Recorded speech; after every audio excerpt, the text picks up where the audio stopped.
commentary team, Zach and Nick.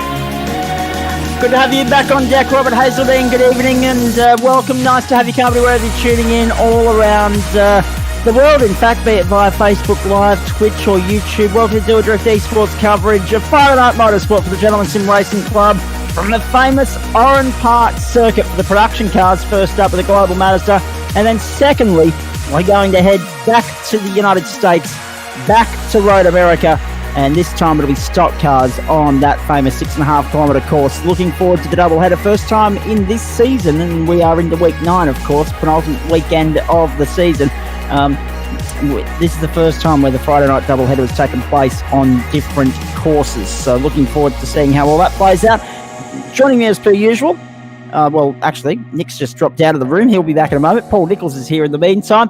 Paul, good evening to you. Lots to be excited about with this upcoming race. The production cars at an old favourite in Oran Park.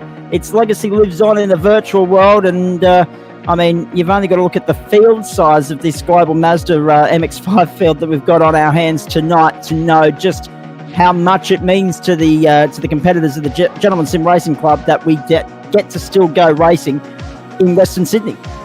Yeah, absolutely. I mean, this is now a housing estate. We've spoken about that before. Yep. This track is iconic, I think, for the gentlemen that are probably over 30 or maybe over 40. I've had the pleasure to drive around here in a production car. Fantastic track. Very, very difficult, very technical track. Will be a lot of fun. I think we've got 35 in the server at the moment, so it's going to be a huge field. We are fuel limited, so I think there's going to be a splash and dash at the end at some stage. So if we don't have we don't have random safety cars tonight, but we may have a safety car. If there's a safety car, you might get home. I've just worked out the numbers before. We've got 20 litres in the tank, and we burn about 0.7 per lap. And I think it's going to be about 34, 35 laps, somewhere around there. So it's possible if we have a safety car. If not, I don't think you can. All right, keep your eyes peeled on that, ladies and gentlemen. As you can see, the ocular aerial shot shows and tells the story for you. We are, of course, in Western Sydney, virtual Western Sydney, at what is now Housing Estate, the famed Oran Park circuit. It's depressing every time we say that, I must admit, because this is still a favourite racetrack for so many drivers, not just in the virtual world, but also in the real world as well. And I believe that we've now got our full cohort in the commentary box back in sync. Nick O'Pop is online at long last. Mate, good evening to you. We've been talking about the production cars at Oran Park and how much we love racing here, as is evidenced by the field that we've got for this race. But equally, when you look at stock cars, Road America is also a favourite, and that's coming up second tonight. Yeah, well, first Oran Park, it's a pity that it's no longer existing. Exactly. Fantastic bit of tarmac, up and down. Got the dog leg, got the crossover, got the bridge, got all that fun stuff. Even turn 1 here and turn 2. Fantastic track. Couldn't think of a better car to do it in. As for later tonight, the stock cars, they do race there in the Xfinity series, which is the cars we're using in real life. Yep. And that's always exciting. 4 miles, which is roughly 6.5 Ks. It's going to be hard to go down a lap, so that should be a good thing for a start. But that's going to be an interesting race as well. There are a couple of drivers that'll be breathing a sigh of relief hearing you say that about not being able to, for it being difficult to go a lap down. Because by gee, there's been a few drivers. Yeah, well, this is true. There's been a few drivers very happy to have the lucky dog come their way throughout the course of the season. Now, breaking news off the top tonight, we have the new calendar has been finally confirmed. You can have a look at that on the Facebook page. We will officially talk about it. We'll talk about it at the end of the broadcast tonight. We'll officially run through it for you in Monday night's broadcast. And I've only just got home from my commitments with West Brom Radio and Drive this week, and had a look, and I've only looked at to round 5, Paul Nichols, and I'm really looking forward to some of the top quality motorsport we've got coming up there, particularly some of the courses as well. Yeah, I think there's a huge excitement for the Porsche Cup and the GT4 TCR series. We're going to run back-to-back on a Wednesday night broadcast race. And the Porsche Cup, for some reason, has got a really high interest level. So looking forward to that. Tough car to drive. It's like a V8 supercar. No traction control, no ABS. Not as much power as a V8 supercar, but probably more grip in the rear end. But fun car to drive, fantastic car to drive. Bum heavy and oversteer. Yeah, lots of oversteer. So let's have a look at the championship standings as they stand. Trying to multitask is not a strong point for the male gender. Let's be perfectly honest. Drive and commentate, are you talking about? No. I was trying to reply to a message that Nick sent through Facebook and listen to you two and talk, and it's all gone to hell. It's been a very long and busy week, and we're looking forward to it wrapping up in about 3.5 hours' time. Sounds like Queensland and daylight saving. They can't multitask. Okay. Well, this is exactly right. I know I said rile him up, but not yet. Let's just touch on this for a moment, okay? It's like I never left. Yeah, well, I'll get to you in a moment for stitching me up. Well, in fact, I've already paid you back. That was on Wednesday night, and I'm somewhat of the belief that you obviously didn't tune in because I never heard anything about it. Yes. I was going to say I haven't watched the video yet, but I am going to be uploading it. Adam's sending it through, so I'm sure I'll see it soon. Good. You'll deal with that when you do. No, well, okay, let's be perfectly honest. It's been a good day for Australia in some respects. It's been a bad week with the recession and everything else. That was to be expected. We can, somewhat blame that on COVID. But today, the two headlining points in National Cabinet, and let's be honest, Scott Morrison, sometimes there, he may as well be talking to a brick wall. But National Cabinet met today with two things on the agenda. Unfortunately, daylight saving wasn't one of them because if it was, this would be a totally different discussion. But one was common sense when it comes to border closures and everything else. And everyone except Western Australia is on board with the plan to have them open by December, which means I'll get to New South Wales for Christmas. Might even get to have a beer with Nico, so that's good. That'll be good. Exactly. Second one was common sense with regards to coronavirus hotspots. What defines a hotspot? Okay. And everyone except one state is in agreement on that. We haven't had confirmation of which the state was, but I'll bet bottom dollar it's Queensland because of the issues we've already raised here on a Monday or a Wednesday or a Friday night, and I've been hammering on about on Facebook about tarring all of New South Wales with the same brush when there's no virus north of Newcastle. So yeah, Queensland, there's more issues with Queensland than daylight saving, but that is an important one that needs to be tackled before too long. Let's just get to the fact that I can get home. Rile him up, and then he just goes on and on and on. I know there are issues, but it needs to be later in the evening. Let me get to the issue of daylight saving once we get the border open, so that I can get to New South Wales for my annual dose of sanity. In the meantime, let's straighten back up and talk about the championship points, shall we? Shall we do that? Let's do it. Good luck to Paul Nichols and Nico Pop, who are you lining up in the Mazda here tonight, Nick? Okay. Put me in a wrong frame of mind because you've got to drive these completely differently. I just mentioned in the Twitch channel, it's balls to the wall, flat out racing, whereas the stock cars are what I coin aggressively patient. Yes. Our style of driving is completely different, so I don't want to get in the wrong mindset. Nico's just muted himself here so that he's tuning out to us. He's very lucky. He's qualified ninth on this grid. Now, championship points look like this. I believe it'll be a standing start, being that it's the Mazda MX-5. 292 for Matt Stratford, 276 for Simon Ferris, 259 for Rick Vincent, and 243 for Michael Hammond. Jackson Rayhana rounding out the top five on 238. The grid looks like this. Jackson Rayhana, Matt Stratford, the front row. Rayhana, a 17.269. Have a look at this, Nick. Fair income, these guys are insane. 117.269 for Jackson Rayhana. 117.271 for Matt Stratford. 2 thousandths of a second separating first and second on this grid. This is just going to be an awesome 45-minute race here, and that's what we're lining up for very shortly, folks. 45 minutes around the famous Oran Park circuit. Second row, Rick Vincent, Xander Antonio. Third row, Cohen Haddad and Nick Windsor. Fourth row, Simon Ferris, Tony De Rossi. Fifth row, Paul Nichols and Rob Carmichael, who was in fine form on Wednesday night, as we detailed. Jackson Barry, new name there. Simon Francis alongside him on row 6. James Wood and Ben Collard, 7th row. Tim Weir and Wayne Visor. Or Visor, I'm not sure, depending upon which school you went to. He's on the 8th row. Tim Harris and Grant Gill, the 9th row. Look, the grid extends all the way around the bottom corner there. How good is this? Where'd we get up to? Wayne Visor, Tim Harris. Grant Gill's alongside Tim Harris on the 9th row. Declan Reinhardt and Jared Daly, the 10th row. 11th row, Josh Millard and Lockie Dalton. 12th row, Lockie Dalton was actually impressive last Friday night. Julia Markey and Stephen Grimer. 13th row, Chris Stark and also Peter Hunter. 14th row, Chris Polly and Adam Coghlan. 15th row, Dylan Gray and Brenton Hobson. Glenn Postlethwaite and Michael Hammond will be from the 16th row. Brett Davis and Josh Thomas, 17th, and Connor Brown, the 18th row, on his lonesome. And that's going to be very interesting with Michael Hammer Time Hammond burning from the stern. Really looking forward to seeing how he follows Brenton Hobson through here. Oculair aerial shot shows and tells the story. Friday Night Motorsport, Dual Drift Esports, with thanks to Central Coast Subaru, LJ Hooker Gander, and also Flash Graphics, as well as Oculair, who we mentioned off the top there. Nick, what are your thoughts here, mate? Watch for Hammond, watch for turn 2, 3, 4, 5. Maybe even the last turn. 6, 7, 8, 9. And 10. What I heard on the driver's briefing, correct me if I'm wrong, Paul, that you said there may be a splash and dash. Yeah, correct. So watch pit lane entry, pit lane exit. Rightio, here we go. Getting set for start. Racing now. Everyone away, not too badly. Watch the field sandwich their way down towards turn 1.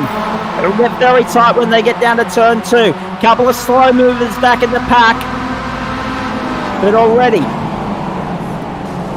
a fair bit of traffic and a spinner there on the inside of 1, and he stayed off the black stuff. So no harm, no foul there for the velocity entry.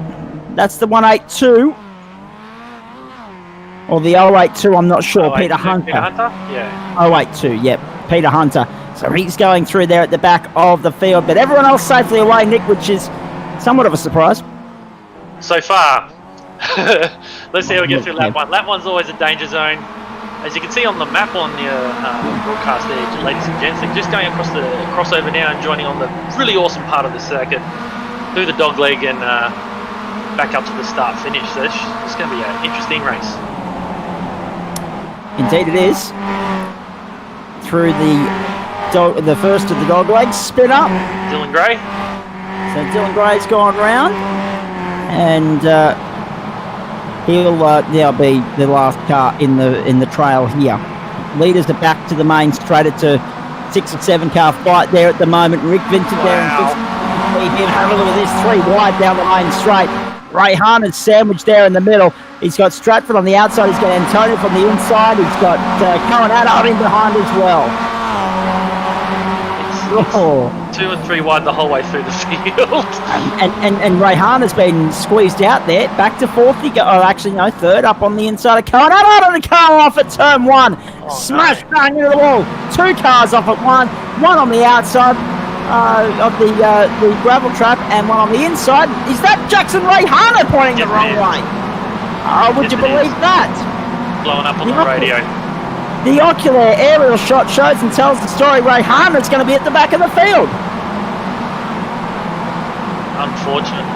He's not happy about it. Can't blame him. I'm not hearing the radio chatter. I know Nick is, but you only had to hear about how he was hard on the accelerator there, taking off in turn 2, or 3 in this case, I should say, to get an understanding of just how livid he will be at this particular point in time. There is the option of throwing a safety car tonight, folks. However, we've got through the trouble opening 2 laps, and that might put the odds against a safety car, I might say. Tim Weir off the circuit there. They're having a bit of an argument. Tim Weir. How are you going, Paul Nichols? He's having to calm him down at the moment, so we'll just leave him for a bit. Yeah, fair enough. A couple of 4-letter words being thrown around, so...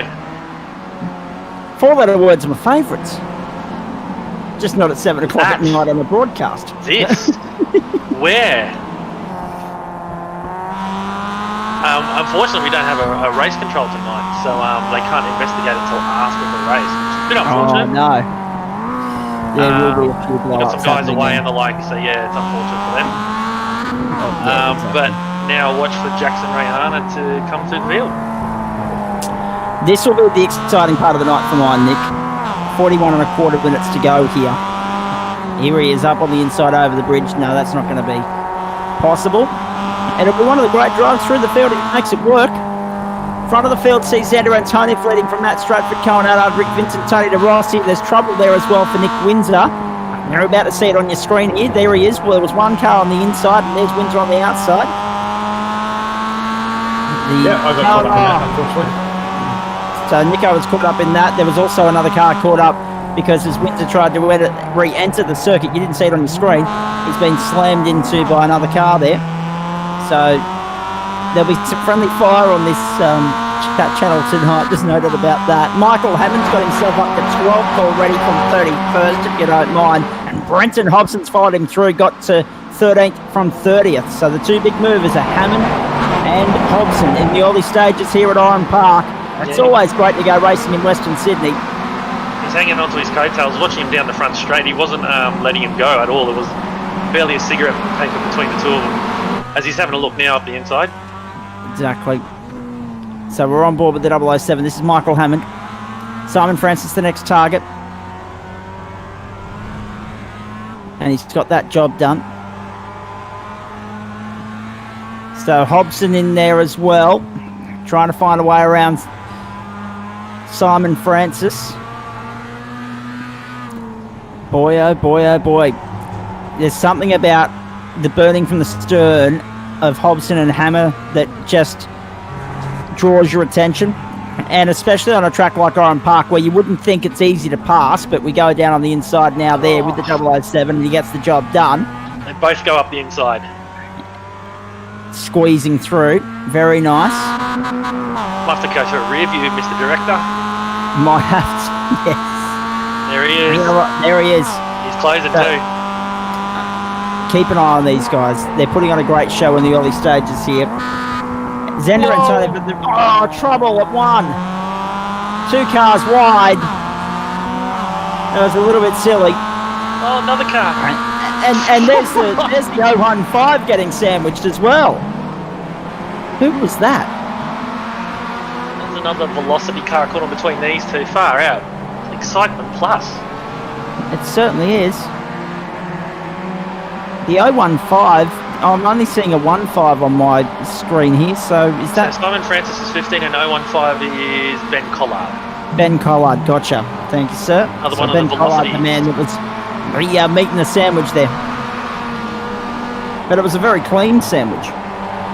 They got through that unimpeded. Oh, don't go back on track. I'm just watching this. Oh, the velocity car. Can't see it on, sorry, you can't see it on screen. I shouldn't comment on stuff that's not on screen, but yeah, he started to come back out on track just as everybody came around.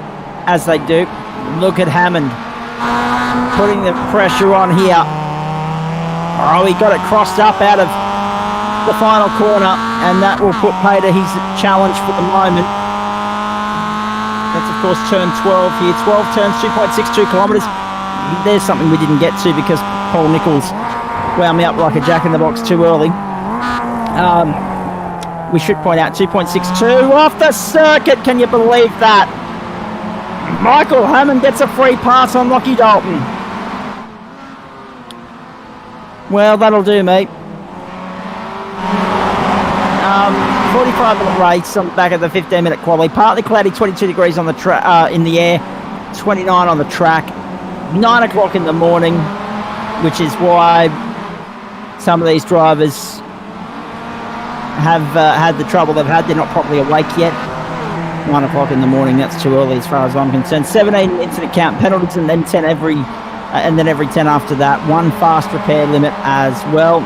Fuel limit 50%, so we are expecting, as Paul Nichols said at the top of the broadcast, a splash and dash somewhere along the way here through the dogleg.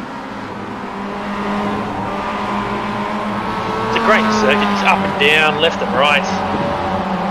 Off camber, on camber. It's got all sorts of things at this track. Almost a hairpin, or almost 2 actually. Fast corners, slow corners. It's a pity they put houses on it, but anyway. This is true too.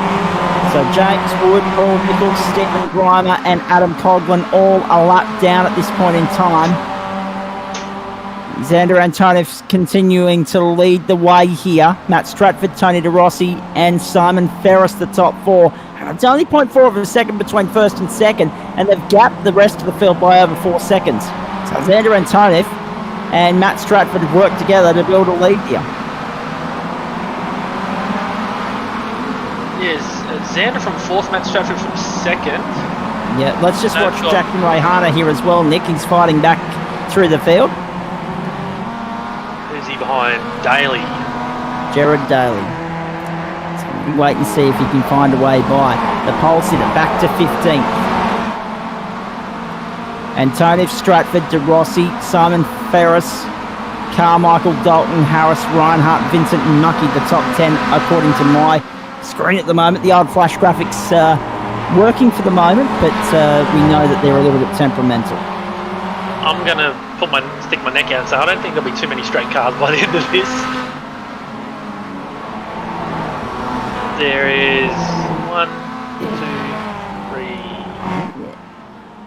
4. There's only 4 cars, 5 cars in the field that have a donut next to their name. I was just about to ask you that question. Yeah, well played. Well played. So, Not a good start of the night. Well, I mean, there's already cars at 10, 12, 13, 14 incidents already. Already, and we're only about 10 minutes into the motor race. Yeah.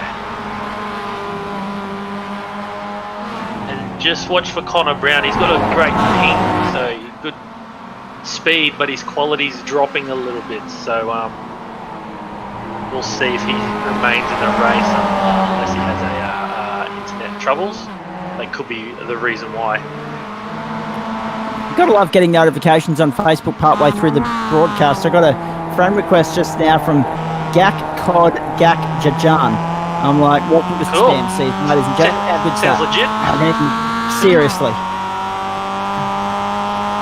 Sounds like that Gok Wan bloke who used to do the Target ads. Fair dinkum.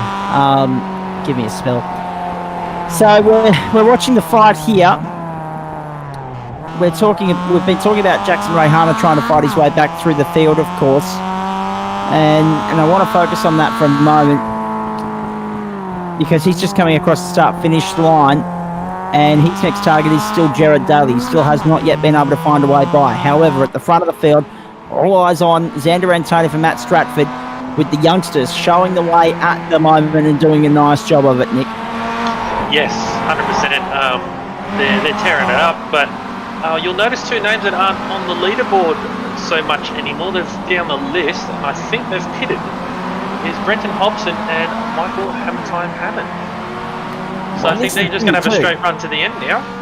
Let's bring Paul Nichols in here because, Nico, you said that there would be a splash and dash.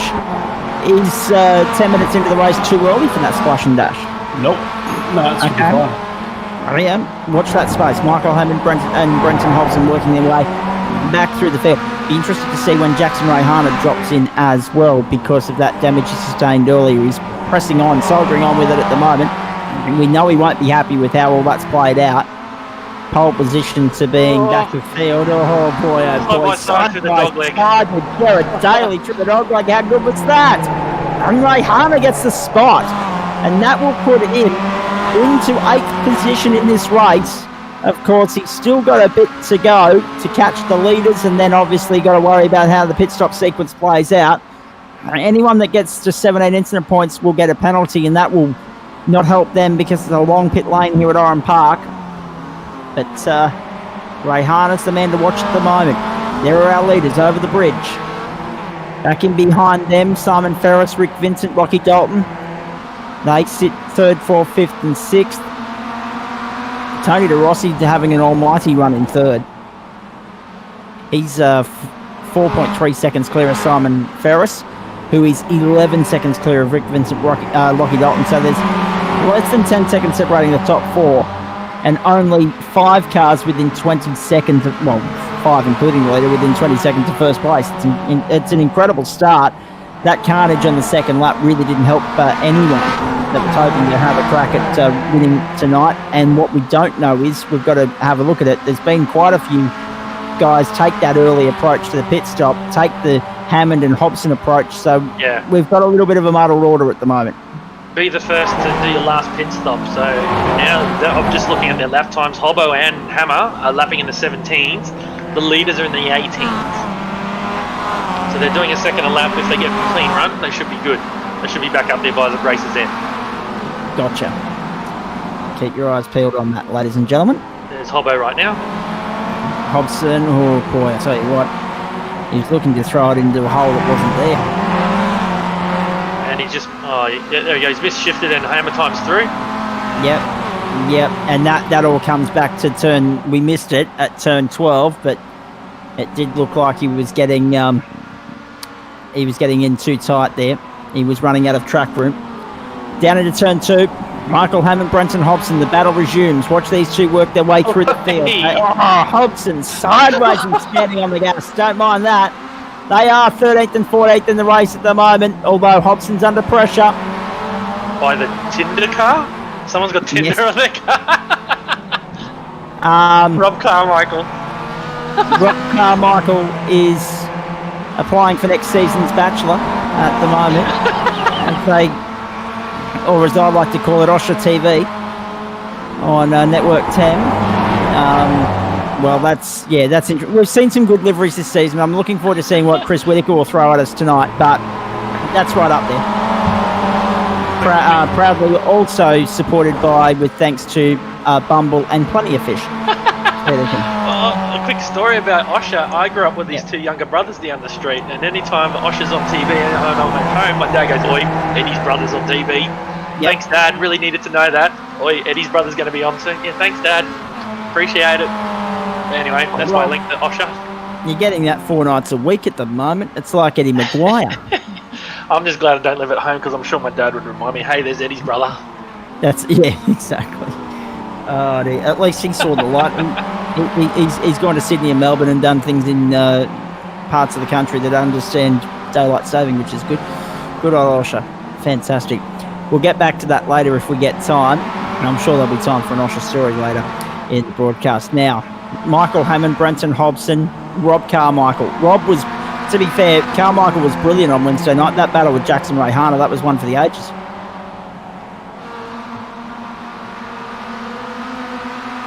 Sorry. Jackson loves a bit of a fight. He doesn't. He's ex-Carter, and he's just always up there battling. Never lets up. Whereas myself and some other people a bit more laid back. But yeah, Jackson just always fighting, trying to get through, and it pays off most of the time, which is good. Indeed. If I was him right now, let's see, he's up to 7. I'd be looking at pitting now.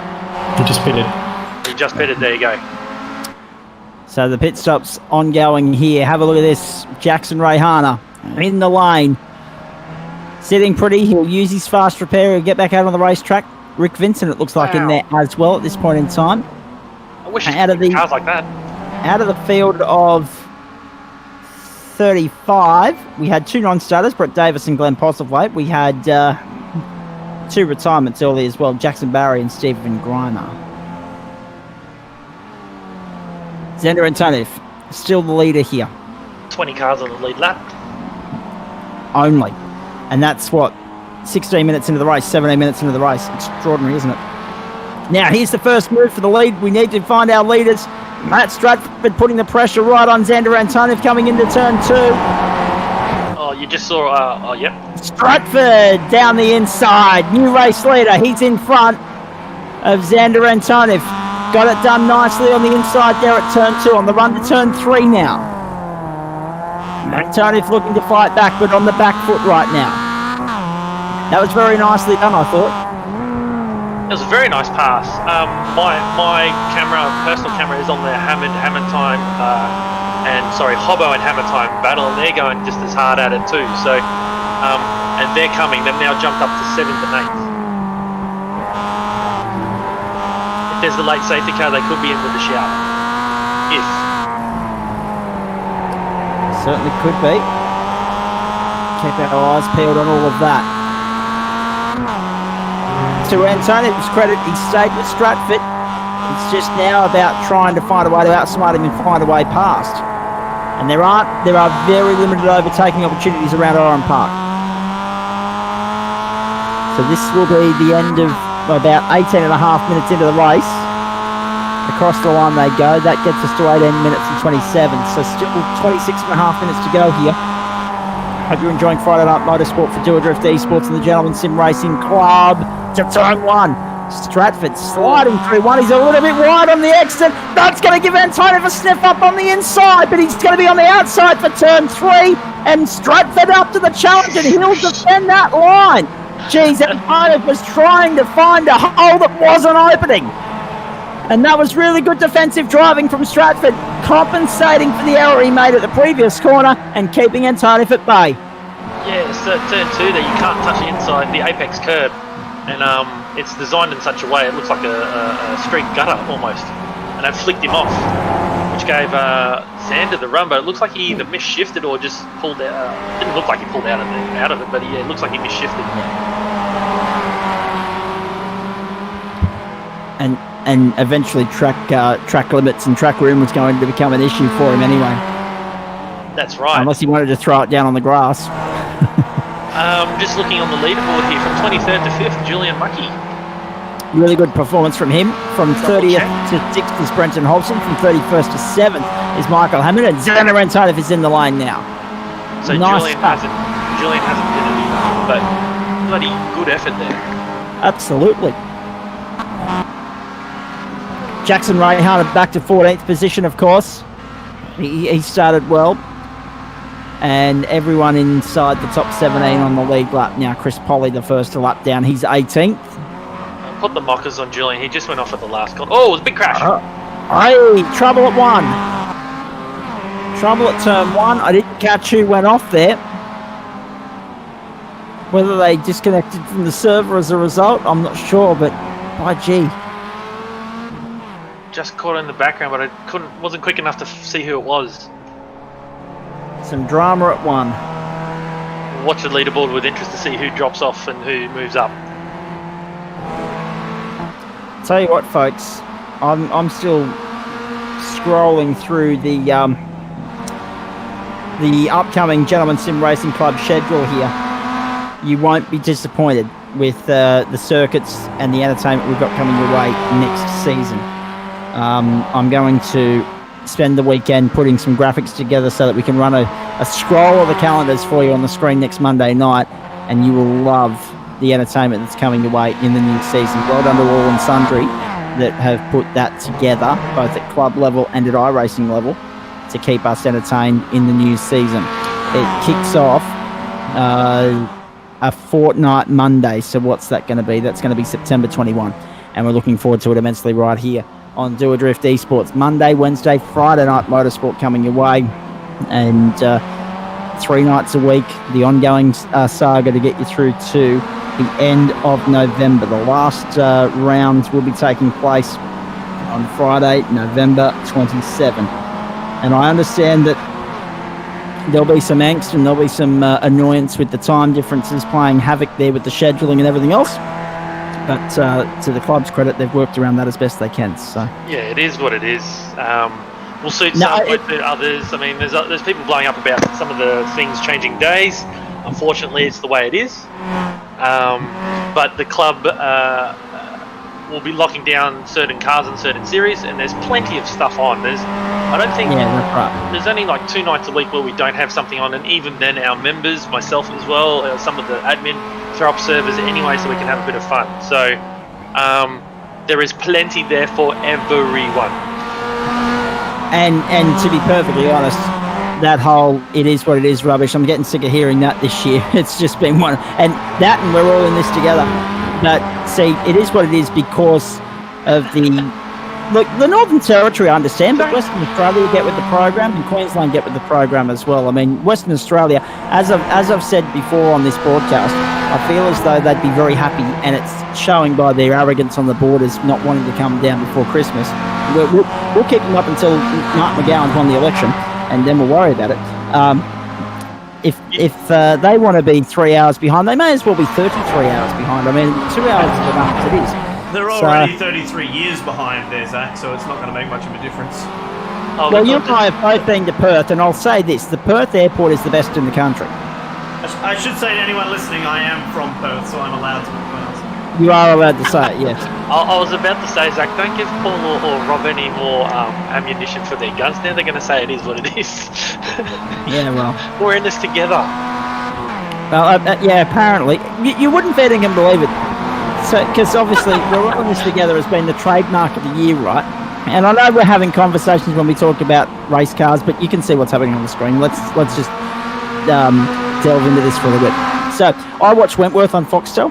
They filmed the season last year, And with the first bloody 5 minutes of the broadcast, one of the new characters uttered the words, "Come on, we're all in this together." I was like, you've got to be kidding. The foresight of them to have that phrase in the first 5 minutes of the show, given that you would have.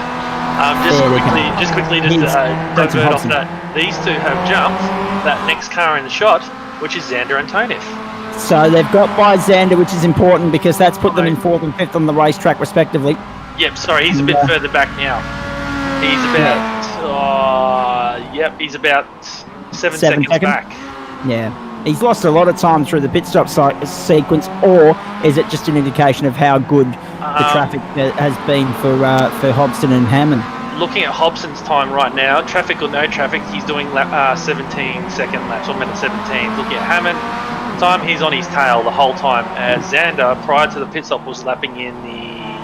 we blew out to 19s there. So, once again, the cream's rising to the top. Indeed, it is fastest lap of the race. In fact, for Hobson, 1:17.283. Hammond at 1:17.373. So only 900ths of a second between Hammond and Hobson in terms of their fastest lap time so far in this race. But it is in favour of Hobson at this point in time. Do we have bonus points for fastest lap or not? Not this season, I don't think. It will come into effect next season because there are some slight changes with pole, fastest lap, and 0 incidents. So we might dissect that next week in the so that will happen. That will happen, yes. So looking forward to that. So just to update you folks, still looks like Tim Harris has dropped out of the server. So that's another retirement. Oh, I tell you what, Hammond and Hobson. That was a touch. That was a definite touch from Hammond on Hobson. That's 2 again. Now Hammond goes through. Hobson will race hard and fair, but he has to tuck back in. He has no choice. Hammond has got his way through on Hobson. Robbins Racing, ladies and gentlemen, and Hammond now sits 3rd. I tell you what, that was good fun to watch. You saw it at turn 1. That was right front to left rear contact there. Hammond trying to squeeze it up on the inside. Man, it was a real shove. Get out of my way. I'm coming through. I want to lead this thing when we get to when we get to De Rossi. And this is the thing. We talk about Michael Hammond. No one wears their heart on their sleeve in iRacing land as much as Michael Hammond does. Watch for the retaliation, he will be disappointed that he's 10 seconds behind Matt Stratford at the moment. They'll want to close that gap. They'll be praying for a safety car, possibly. Oh, 100%. 100%. Personally, if I was Mikey, I would have waited a couple more laps, waited till the time was closer to the end before doing something like that, because Hobson was actually lapping really well. Probably still is, but yeah, mate. I reckon there'll be a retaliation somewhere at some point. Who's not a donut still, Nick? We got Declan Reinhardt, Simon Ferris. Yep. And that's it. So what I'm getting at with that, and I know Nick will know where I'm going, but I'll just explain it for those of you at home. They get bonus points if they have 0 incident points, folks. But because a lot of drivers have already had that possibility go out the window, you will see a bit more of that Robbins Racing caper get into this. So there'll be elbows out for the next short while, and it'll be good fun. Speaking of which, there's Jackson Rayhana looking up on the inside of, I believe, Cohen Addard, but I'm not 100% sure. Might be Simon Ferris. Guess who had 0 incidents prior to that little touch-up into turn 1-2 there? Brenton Hobson. Yeah. Yep, so Hobbo's on no incidents either, so it's every man for himself now. Good luck, Michael Hammond. Rob Carmichael's visiting the dirt over the back end of the circuit around near turn 8 and 9. But he's got back going. This ongoing fight between Rayhana and Ferris, he's got by. So Rayhana is now inside the top 10. But again, he'll be very disappointed with what happened on lap 2, given that he was the pole sitter here. Had the pace, just not the luck. Whereas Hobbo and Hammond have got through unscathed from the rear of the field, and now look set to duke it out in the closing stages of this race. They're in a fair bit of traffic, and they are. Look at it, 3 wide down the straight almost. They're in a fair bit of traffic, and cars are going off left, right and centre. I mean, the guys are trying their best to do the right thing under blue flags, but sometimes you just like we're seeing on screen now. Oh no! Oh no! And then it just sends you. If you just put a wheel wrong, just the tiniest bit, you're gone skis. Oh boy. So, happy days for Nat Stratford at the head of the field by 11.7 seconds to Tony De Rossi, 24 then seconds back to Michael Hammond and Brenton Hobson. And that's a big margin and hard to claw back unless, now this is a possibility, Stratford and De Rossi, have they stopped yet? No, just looking now, they both haven't stopped. No, they haven't. Yeah, I was seeing the same thing on my stats, which means they're actually working for change, which is really, really good. And Stratford and De Rossi yet to stop. So what's the transit time? That's what we need to get an eye on and get an idea of. And then we shall wait and see. Yeah, Hammond and Hobson are fighting with Stratford there in the tail end of the race. If not, definitely De Rossi. Yes. So to all the people at home, you can see in the bottom right-hand corner there's a little box.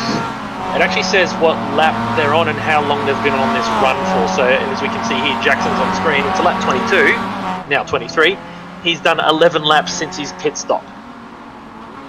So little bits of information there, guys and girls at home or watching on the computer around the world. You can see who's doing what.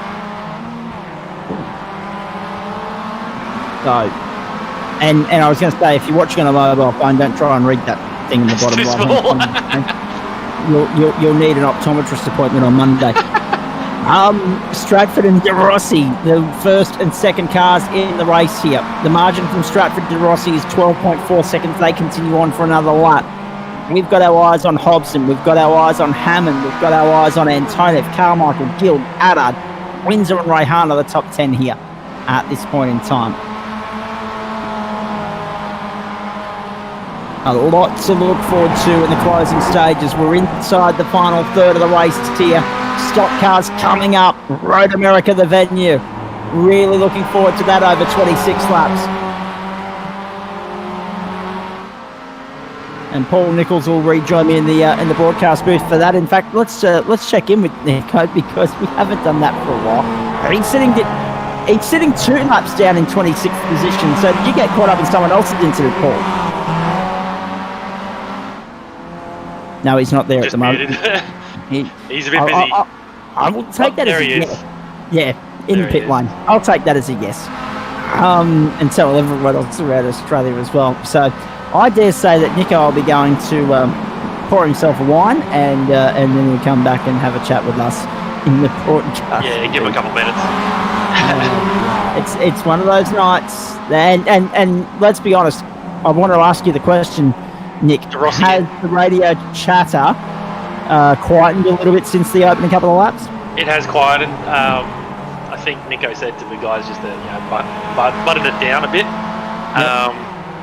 because there was a little bit of angst amongst some of the drivers. But De Rossi's in, Hobbo and Hammertime have just driven past him in pit lane. Stratford is still out and about. He's just gone across the crossover. Whereas Hammertime and Hobbo are going into turn 1. So I don't know if that's enough leeway for Stratford to get in and out. Depends on how much fuel is left, but he's doing one of my run long strategy races, clear track, but his lap times, as we look at them, he's in the high 18s, couple 19s in there where I believe, I'll have to double check, Hammer times in the low 18s along with Hobson in the low 18s. Actually, Hobson's lapping faster. So it's still on for young and old. Stratty's going through again. So the question is, how far can he go, Nick? Yeah, actually that's a good question. Hold on, I'll just quickly jump in here. You can have a maximum fuel tank capacity of 22.5 litres. I'm not sure of the fuel burn. We'll have to... I think Nico said it was somewhere in the vicinity of 0.7 a lap. So he's stretching it now. He's going to be having to pit pretty soon. So let's see what this one shakes out, because these two on screen are going to either be near him or in front of him, because they've lapped really well, really fast, like a metronome, stayed pretty much out of trouble. Yep. We'll see how Stratford handles this. It was expected that we would get somewhere in the vicinity of 34 to 35 laps of racing. We are on lap 25, so we're well and truly on track for that at the moment. Matt Stratford, Michael Hammond, Brenton Hobson 1, 2 and 3 here as the pit stop sequence plays out. And I tell you what, it's well worth going and having a look at Hammond and Hobson very shortly as well. They're duking it out here. There's some cloud cover, so the lap time should drop a little bit now. And they're coming up on some traffic as well, so this could be where the race is won and lost, provided Stratty just went through again. that they can get Matt Stratford on the return. Well, see, this is the thing. The longer Stratford goes, the less fuel he's going to have to take on, the less time he sits still in the pit lane. Exactly. And I think that could be the difference here, because tyre wear is not an issue. Yeah, look, I think based on lap times, they're still catching him. He just bashed in a 20.1, whereas watching them go across the line now, well, these two boys just run. They did an 18.3, so I think Stratford's going to have to come in now. Maybe his tyres are getting a little bit tired, but you shouldn't need to change tyres. It might just give him enough cool down and a reprieve that he can get back on it and start doing lower lap times again. Look at these two. It's just incredible, isn't it? And it doesn't matter whether it's a Wednesday night when he's against Ben Snell or a Friday night when he's against Brenton Hobson. Watching Michael Hammond under pressure, it's always worth the price of admission. Up over the bridge one more time. How good is it to be racing at Oran Park, albeit in the virtual world? Brenton Hobson still trying to find a way through, but he's running out of time. He's running out of options. And Stratford is in. Keep an eye on that, Nick. We'll follow this battle through back to the main straight, because Stratford, I still think he'll be leading this race. I still think he'll be out in front, but the margin will obviously be the talking point. Hammond and Hobson, this is just awesome to watch as they come back around onto the main straight. No, I think these still have got him. Stratford still hasn't come to a complete stop yet. He's just coming into his pit bay now. He's stopped. The car is not going up, so he's not taking tyres. He's at the far end of pit lane. These two are coming through, and Stratford's away, but he's behind. Yep, so Hammond and Hobson have worked together to work their way to the front of the field. That was always going to be interesting to see where Stratford would fit into the equation, too far back to factor in the outright results now. So Hammond the leader, and then Hobson there in second spot. And as we know, and this was proven on, what was it, Wednesday night, just, again, it's been that sort of a week where it's a blur. Hobson through on the inside. What about that? What about that for a move over at turn 4? Hobson just squeezed up the inside. I was just about to make the point, and it seems redundant now, but I'll make it anyway. I was just about to talk about Hammond and how in the closing stages here, there's no one better at making the car as wide as humanly possible as Michael Hammond. Unfortunately, he hasn't applied the trade so early in the race this time round, and he's obviously banking on having a chance to bounce back here. Main straight. Inside 10 minutes to go across the line. Hammond, we're riding on board with him. Hobson leads 37.23 across the line, so 8 minutes to go, less than that, in fact 7.5. Now they make their way into turn one more time. Hobson and Hammond. Hammond down the inside. He had a big look. He came from way back to have a dive down the inside at 1. He's still side by side with Hobson on the exit of 2. Now they go on the drag to turn 3. Hobson on the inside. Watch Hammond try and pull off the up and under. That's exactly what he looks at. He gives Hobson a touch on the exit of 4. The run down to 4. Here they go now. Another touch. He's given Hobson 3 nudges so far this lap. Watch that on the in terms of incident points as well. That could be a talking point at the back end of the race here, but already, how good's that? Great racing, clean racing between Hobson and Hammond. Hobson kisses the grass, and that allows Hammond to close back in. So that touch great advantage of iRacing right here. That touch was the 7th incident for Hobson, and that run off the road was his 8th. So he's got 9 to play with. He's got money in the bank, as they say. Round on the lane straight. 6.5 minutes to go. Hammond down the inside. Got the job done. Oh, this is just brilliant racing between this pair. Hammond will get the job done on the inside to turn 1. Oh, Hobson around the outside of the run to 2, to hang there if you don't mind, to run with Hammond on the run to turn 3 and get him back on the inside on the run to 3. Have a look at this. He's not going to get it done this time. Hammond actually has won the corner, won the line. And now Hobson's on the back foot for the moment. Through 3 they go. They run down to 4. That's Hammond and Hobson doing an awesome job of entertaining us and you at home as well.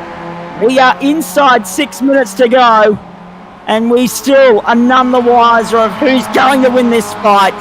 Hammond came from way back last lap at turn 1. I mean, I didn't think he'd be able to pull that off. He went so deep under brakes to come from about half a car length behind to half a car length in front on Brenton Hobson.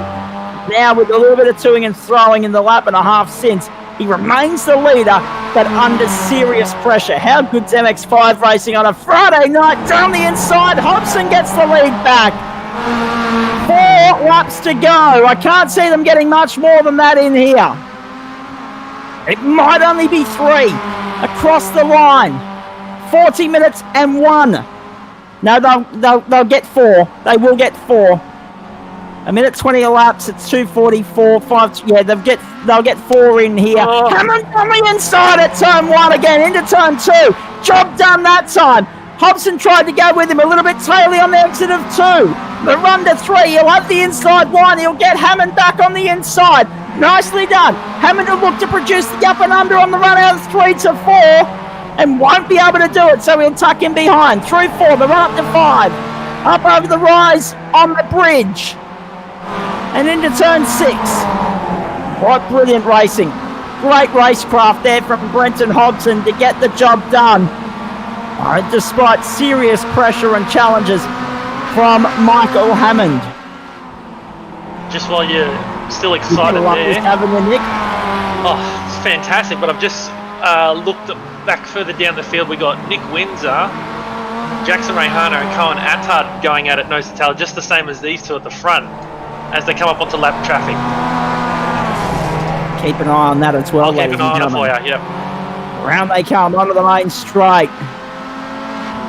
We need to keep our eyes on this. Hammond gets the lead back. 41 minutes, 20 seconds on the clock. So we've got 3 to go here. What a great race this has been on Dual Drift Esports, the opening leg of the doubleheader on a Friday night.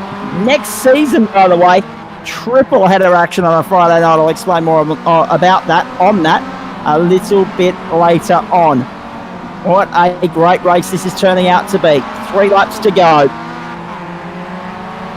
Michael Hammond holding on by 2 car lengths at the moment, but that means nothing in these cars.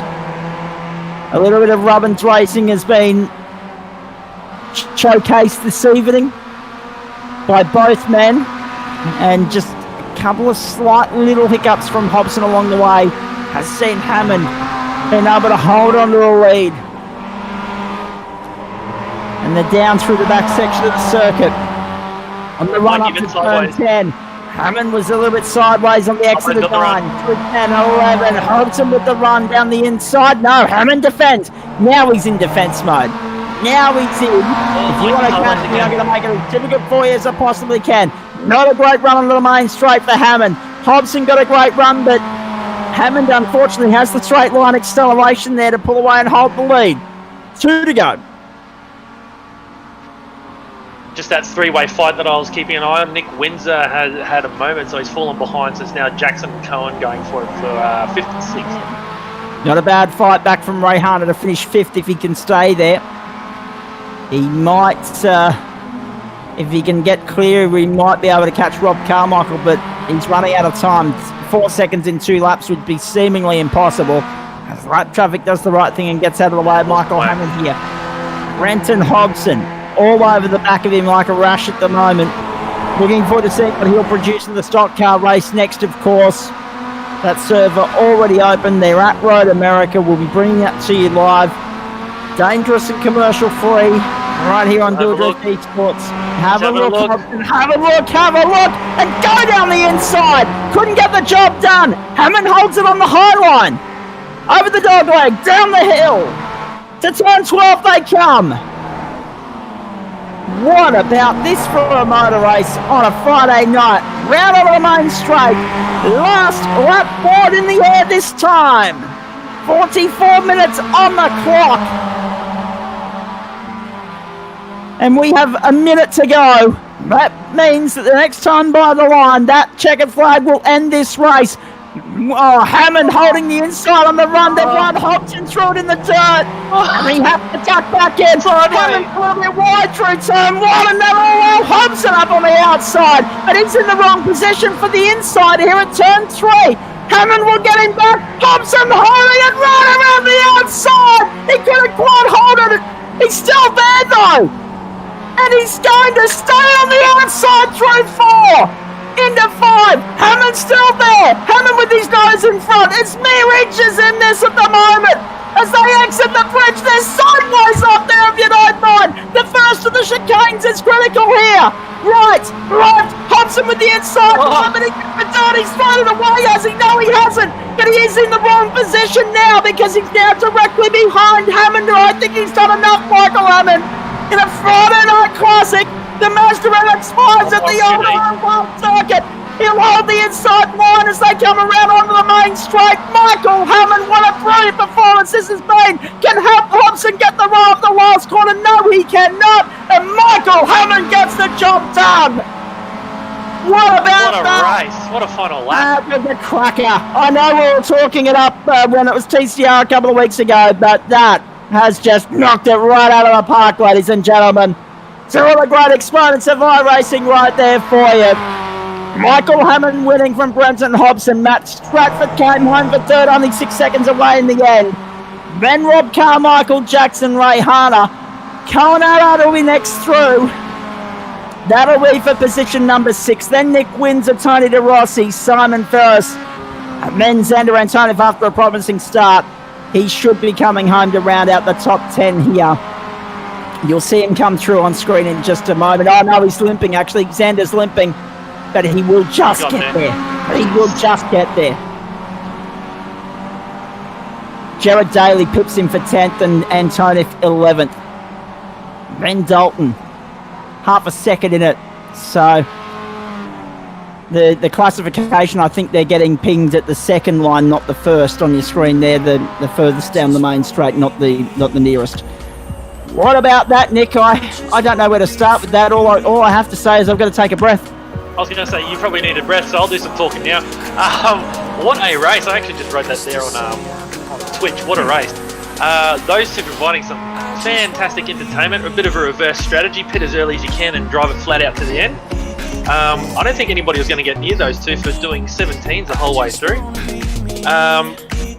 Notable mentions, let's have a look. Jackson Ray Harner, great recovery drive there. He did have the pole though. To go from, I think, dead last back through to 5th, so he did a bit of an angry drive. Exactly. And I don't have the results on hand, but I do think, who did I mention earlier? Right up there, Tony De Rossi, where did he finish up? I can't read it. Tony De Rossi ended up in 9th. I mean, seriously, Jared Daly from 20th to 10th, Lockie Dalton from 22nd to 12th, Dylan Gray from 29th to 16th. There were some big movers there, but the biggest two were at the front. Michael Hammond from 31st to 1st and Brenton Hobson from 30th to 2nd, up 30 and 28 positions respectively. Burning from the stern and doing it in style, and Rob Carmichael from 10th to 4th was pretty good as well. Oh, it's fantastic. I mean, yeah, this car produces great racing. Throw it on this track, even better. I really don't know why these guys are the entree at the moment, because for the last couple of weeks they have been the main course, particularly Phillip Island and Oran Park. I hope the stock car race delivers something as good as that, if not somewhere in the ballpark, because that was top shelf. Let's throw it right around here to have a quick chat with these guys as we do the old double duty switch around, jump out of one server into the other. Nick and I are going to do that. Rob will do that very shortly as well. Let's load some highlights. Let's talk to some drivers. Let's start with, I'm going to start with Xander Antonov firstly. Hello. Xander, good evening to you, mate. Did you run out of fuel? On the last lap. Yes, you knocked the engine into the last corner. Fair dinkum. Of all, well, of- man. of all the things to do, you were leading the race early on, though. You got to be happy with that.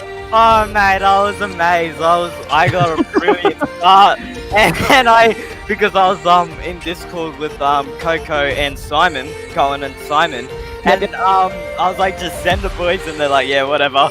And I kept my word and I sent it at the start. And I was surprised I got in the lead. I'm like, how am I in the lead right now? And then I just held it and yeah, it just went on. And yeah, Nice job. Thank you. I mean, it worked for it. Rob and I had a bit of a moment. I mean, a bit of a argument, but you know what? That's racing.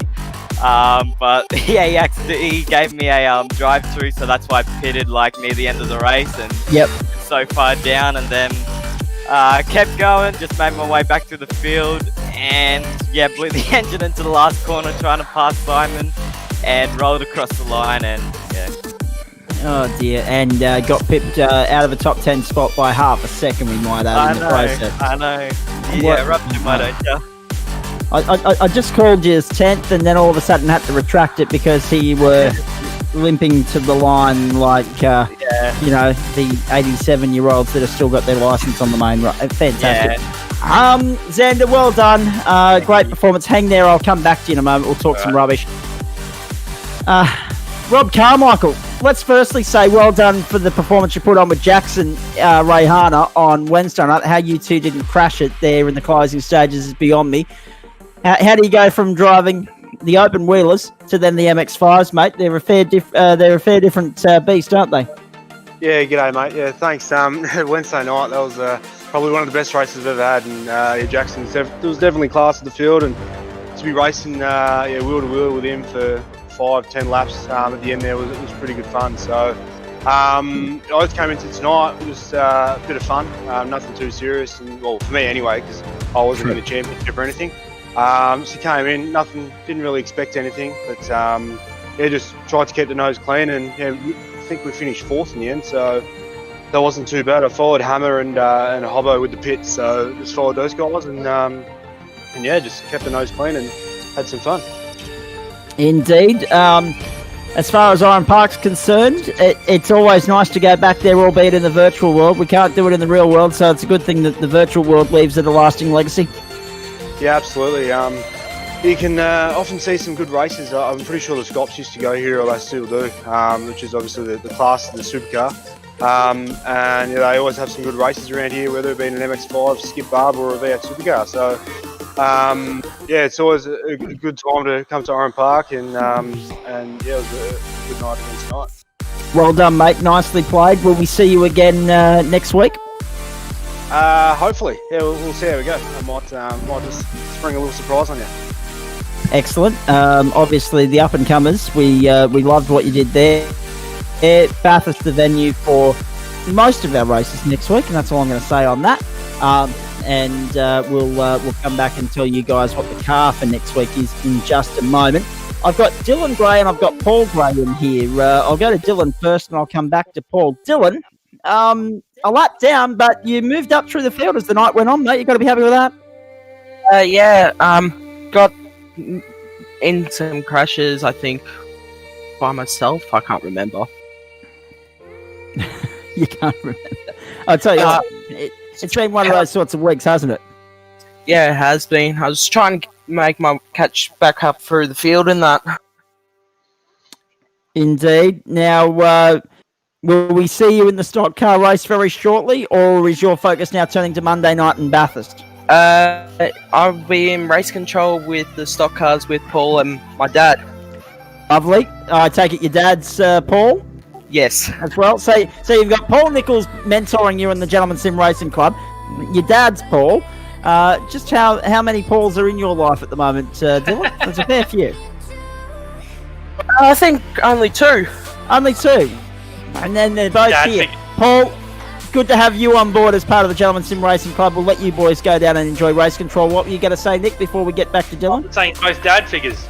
Well, yeah, exactly right. I know Paul's done a great job. Paul Nichols, that is, taking Dylan under his wing here in the Gentleman Sim Racing Club. Rob's on mute. Xander, let me come back to you. Yeah. what's the plan now, mate? What's the plan for the rest of the night? Are you going to tune into the broadcast, or are you going to go off and do kid things? I'll probably go off, have a shower, cool off, and lay in bed and just chill. Really. Watch a broadcast. Yeah, Maybe. I like to wait until the broadcast like finishes, and then like I stay up until it finishes, and then I go watch the race back and see how many times I get shown on the broadcast. Fair call. Well, You did get a fair bit when you're in the lead. Oh yeah, thought so. dead set. By the way, Yes, just mate. adding one thing in. Who does protests and all that? Just puts on the protest. I'll let you talk to Nico off air about that, okay? You talk to Paul Nichols about... Because let's be honest, there wasn't a live race control tonight, but we knew that there were going to be people lodging protests, so I'll let you talk to Nico about that in a separate channel. Before and Paul's going to deal with that now, so that's great. See you, Xander. Thank you. Yeah, bye-bye. I'm all for politics, but I don't really want to get into that on air. Paul Nichols, quickly to summarise your night as far as the podcast were concerned. It is what it is, as you'd say, and we're all in this together. I knew it. And and I'm asking for a friend. Asking for a friend. Actually, It was a terrible night for me. Caught up in a few incidents. One of those nights you just got to go, well, it is what it is. Next week, double points. Let's get him there. Daylight saving at Queensland border closures. Let's talk about that. You're what 3 laps down in the end, Nico, were you? Oh, Zach, it is what it is. You got a checklist, haven't you? You're like Santa Claus. You're checking it twice. It's writing all this stuff down. And just remember, we're at the very start of a very long month. So You've had a long week, I know, Zach. He's making a rod for his back here, is Paul Nichols. But I will say this: Queensland, we are finally into the best month of the year, and unfortunately, it's also the last good month of the year for reasons that Paul Nichols just documented. Thoughts? Now, Don't next talk week. to me about months and sunshine when I'm in Melbourne and locked in my house. Rob, let's go down there and say, obviously, sim racing's obviously been a nice relief for you guys, a nice escape from the madness going on down there at the moment, because apparently you're getting a roadmap on Sunday that's just going to be saying, from what we're hearing, more of the same for a few more weeks. Yeah, well, apparently extending the stage 4 for another 2 weeks is what we're hearing, and then it might be a month, and who knows? But luckily we've got the sim at home, and hopefully the roadmap takes us to a real life track soon. Well, fingers crossed. We do Sooner have to be rather than careful, later. what we say about the Victorian government on here. Zach, I did see a video where they're now going around arresting people for talking out about it. So just be quiet. I'm quite happy being out of prison at the moment. Thanks, mate. Yeah. I'm not going to touch that with the barge pole because of a conversation that we had before we came on air. But with regards to you, Rob, I think it's fair to say that the Victorian circuit racing season is done and dusted. I don't think you guys will get back on track in the real world in terms of racing anytime soon. But certainly there would be hope of maybe practice sessions and that towards the back end of the year once you get back into stage 3 or stage 2. Yeah, hopefully. I was talking to a few of my mates who race in the XL series and the 86 series, and they started to do some testing for the Bathurst 6 hour, but whether or not that goes ahead, I'm not sure. Well, this is right. But yeah, we just don't know.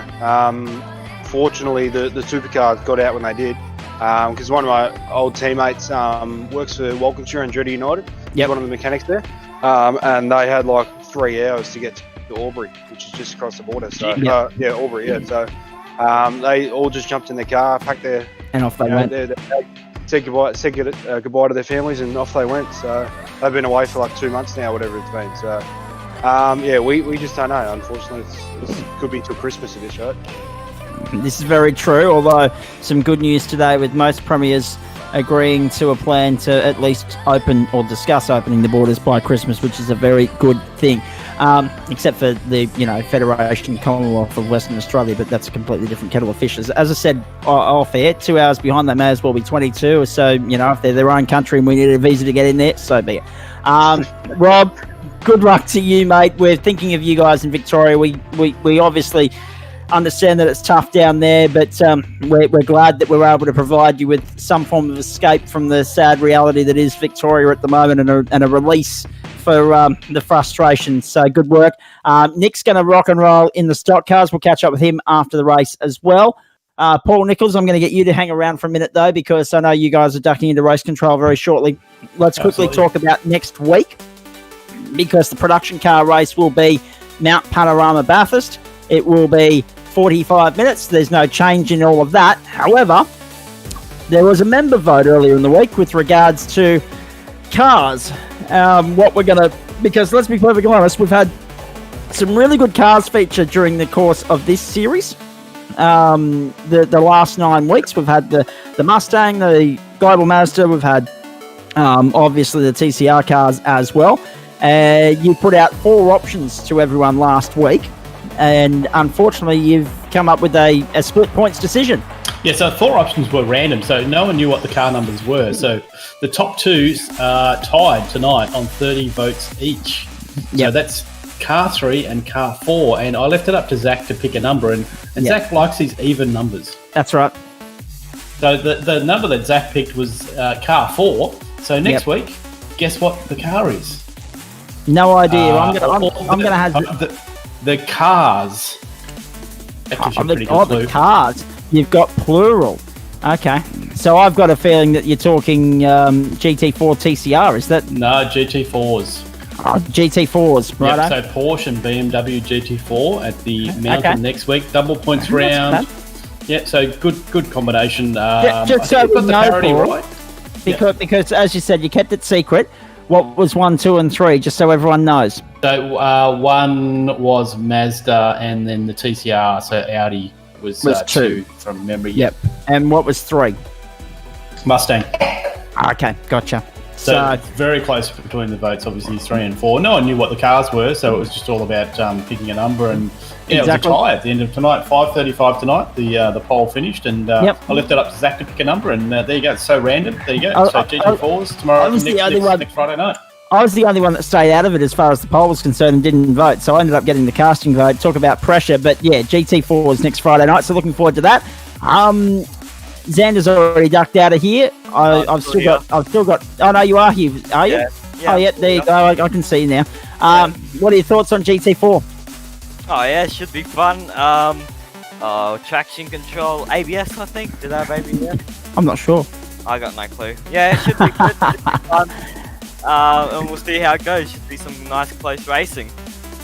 Not the first time that he's admitted on a microphone to having no clue, ladies and gentlemen. Xander, thank you. Anytime, Zach. Anytime.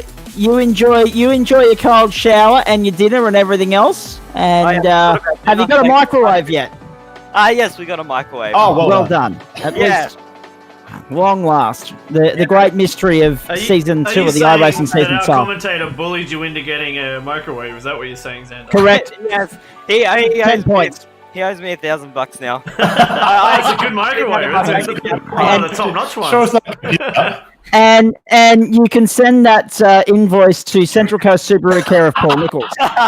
Alrighty. Thank you for that, Xander. Rob, does the GT4 entice you to come back and have a play next week? Funnily, you mentioned that actually, because I haven't even got the BMW GT4 yet. But I do have the Porsche, and I think I've driven it about twice. So, you know what? Never say never. I might just rock up. We'll see how we go. That's it. It'd be good to see you, mate. Enjoy the rest of your week. Obviously, we know things are tough down there, but I'm sure we can recommend some Netflix and Stan programming or some Foxtel for you as well. Cheers, mate. The old Netflix and chill without the chill, I reckon. Welcome to my world. Great to have your company as per usual. Go well. Cheers, boys. We were actually talking, one of my colleagues from West Bremer Radio, the lovely Olivia Kwiatkowski, she was talking earlier in the week on Twitter about the most useless products to have in 2021 was the travel pillow. And then I went up with the old boinking ban that some places were trying to implement and said, well, certain latex products from Ansell would be a close second. But that's as far as we'll go at the moment because we're not quite at the point where we can go into the gutter until after Western Australia hits 7 o'clock. So we'll leave it for the moment. Qualifying coming up here very shortly for the stock car. Yep, Rob. I thought we started in the gutter. Okay, well, it's not early enough to go into the sewer. Okay. Fair enough. Start at the gutter, then into the sewer, then into the local tip establishment. Now, Dylan Gray, what about you? GT4 next week? You looking forward to that? Yeah, I'm looking forward to that as well. Actually, to be honest, you're just looking forward to Bathurst. It doesn't matter what car, you're just looking forward to Bathurst. Yeah, pretty much. I missed out with the TCR last week with no bloody power. That's right, he had no power for the week. That's right, yeah, exactly right. So, obviously, we need to set up a TCR race at Bathurst next time just for Dylan then, I think. Next time round. Yeah, exactly. I'm sure it can be. We've got a 10-week season to look forward to. I'll run through the calendars on Monday night. Stick around for that. Obviously, GT3's Monday night, early start to the broadcast, 7 o'clock. Everything else, the usual time. It's just that the two later races, both Wednesday night with the TCR GT4 and Friday night with the stock cars, will be longer than usual.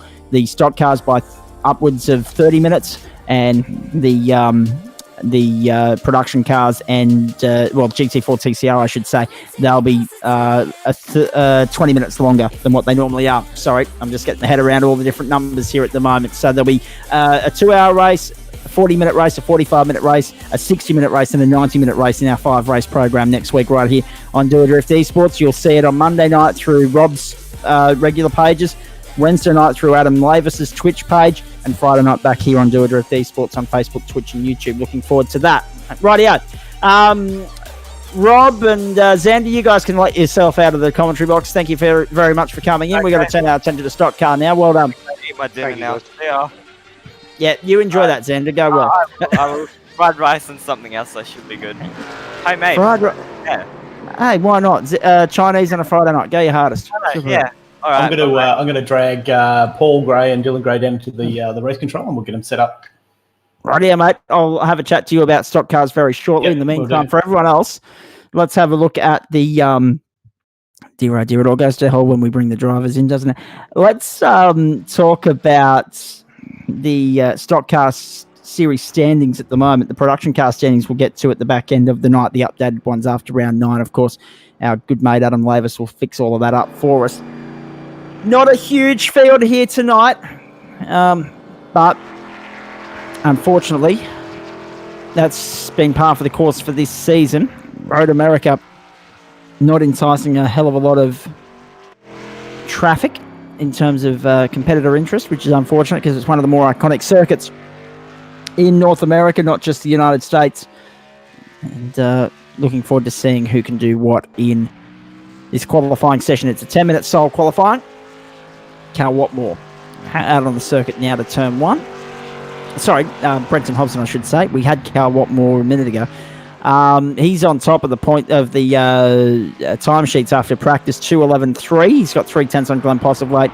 Michael Strayer at 2:12.2, 2:12.3 for Chris Whitaker, 2:13.3 for Nick, 2:14.0 for Luke. So it looks like we could be in for a little bit of a lopsided affair tonight. Hopefully Postlethwaite and Watmore turn it on at the head of the field. 26 laps this race.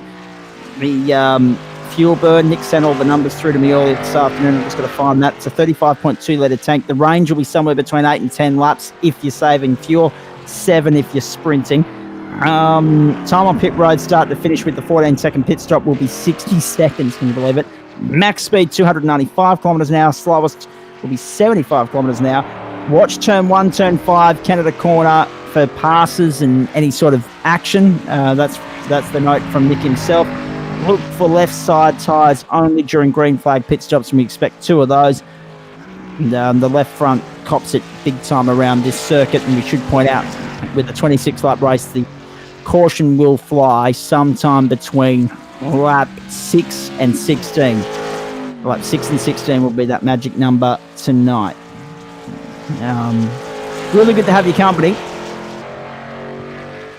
wherever you're tuning in, and thanks to Lockie Dalton. I know he's tuning in. He's just got out of the car and he's added me on Facebook halfway through the race. Thank you, mate. I just got that. So all that is fixed up. We're trying to multitask on the go here.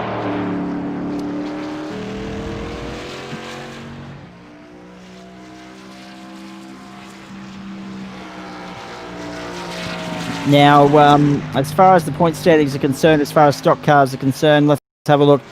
The drop round equation comes into play here. 2 drop rounds for these drivers.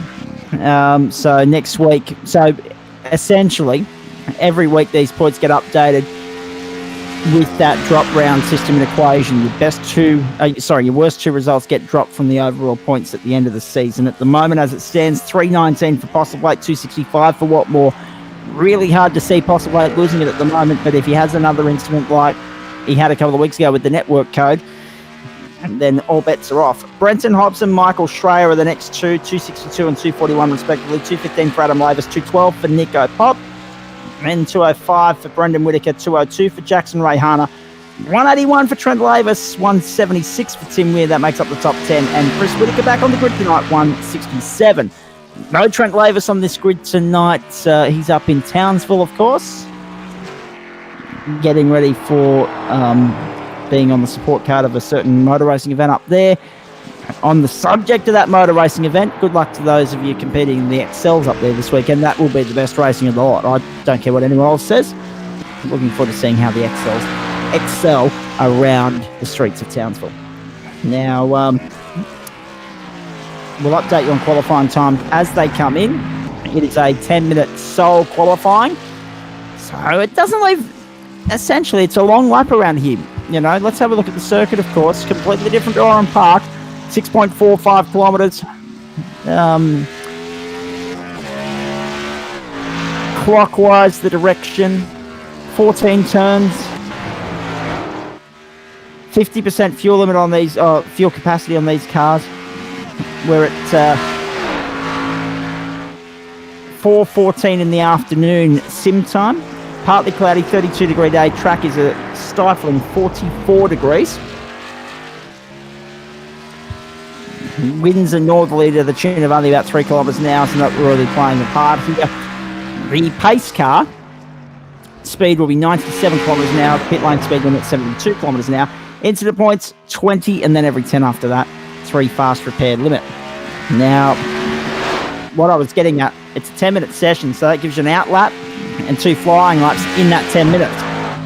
You need to get it right, essentially, because you're only going to get 1 crack at that. There's not enough time for 2 cracks. 2 fast laps. That's all it is. And apologies if I'm sounding a little bit croaky. It's been a very long week for those of you that have been from the club and outside as well, tuning into West Bremer Radio and listening to yours truly steer you through drive time. I thank you for your support and tuning in. I know Paul Nichols was in. I know Jackson Rayhana was tuning in, so thank you very much. It was good fun, but I'm very glad to be handing the reins of the helm back to Shane Mallory for Monday afternoon from 3 on West Bremer Radio. As far as Dual Drift Esports Motorsport is concerned, plenty to look forward to. Monday night, Wednesday night, Friday night next week. Gentlemen's Sim Racing Club, Mount Panorama, the venue, the home of so many great events in Australian motorsport, and of course, they'll be home to some great sim racing next week. The 2-hour finale for the GT series on the Monday night, then the 40-minute race for the up-and-comers, the 60-minute race for the GT4 and TCR crew, and that 45-minute race for production cars on the Friday night, and then a 90-minute race for the stock cars. But I'll have more on that at the end of the broadcast, so stick around. Cal Watmore, that is a 211.4 at the top of the timesheets. 211.2 for Glenn Postlethwaite. So Postlethwaite's come out in qualifying and displaced Watmore. Really nice effort from Postlethwaite. Chris Whitaker, 212.4. 212.5 for Michael Schrader. 212.7 for Nick. 213.1 for Brendan Whitaker. Glenn Cito Riddell, 214.1. Luke Turner, 214.2. Declan Reinhardt, 226.1, hardly a competitive time there. Peter Hunter, Brendan Hobson, Adam Lavis, Ben Collard and Jackson Rayhana yet to set a time as yet. Just the 14 cars in the server tonight, so could be a long hour if they don't turn on some sort of entertainment here.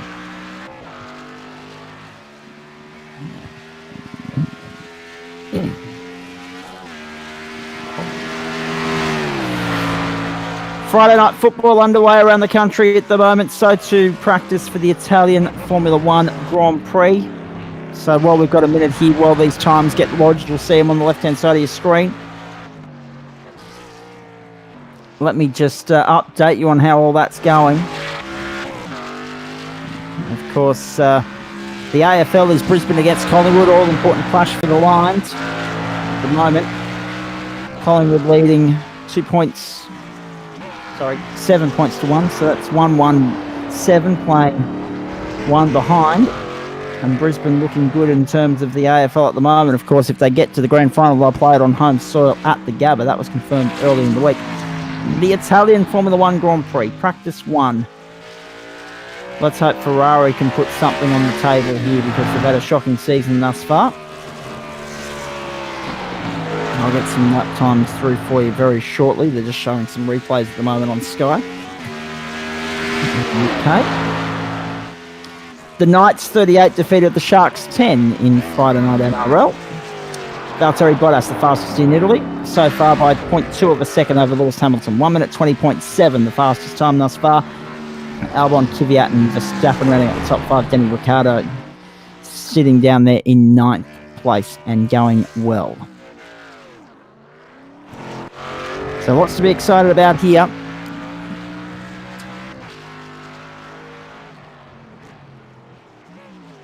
We've got only 51 seconds left in this qualifying session, which gives me just enough time to share the Facebook Live link, and I apologise for not doing it sooner.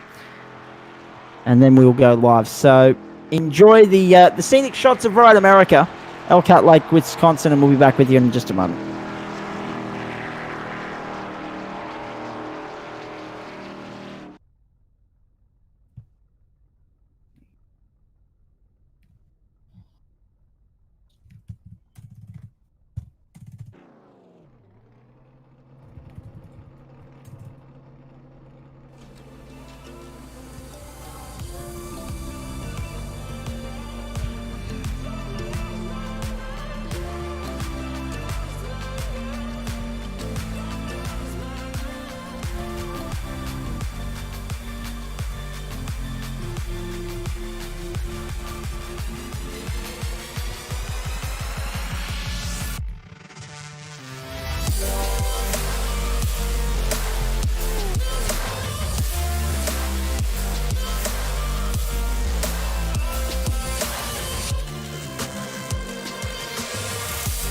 Rightio. Cars lining up around the back of the circuit here, getting ready to go. Glenn Postlethwaite has pole position here. It is a 26 lap race.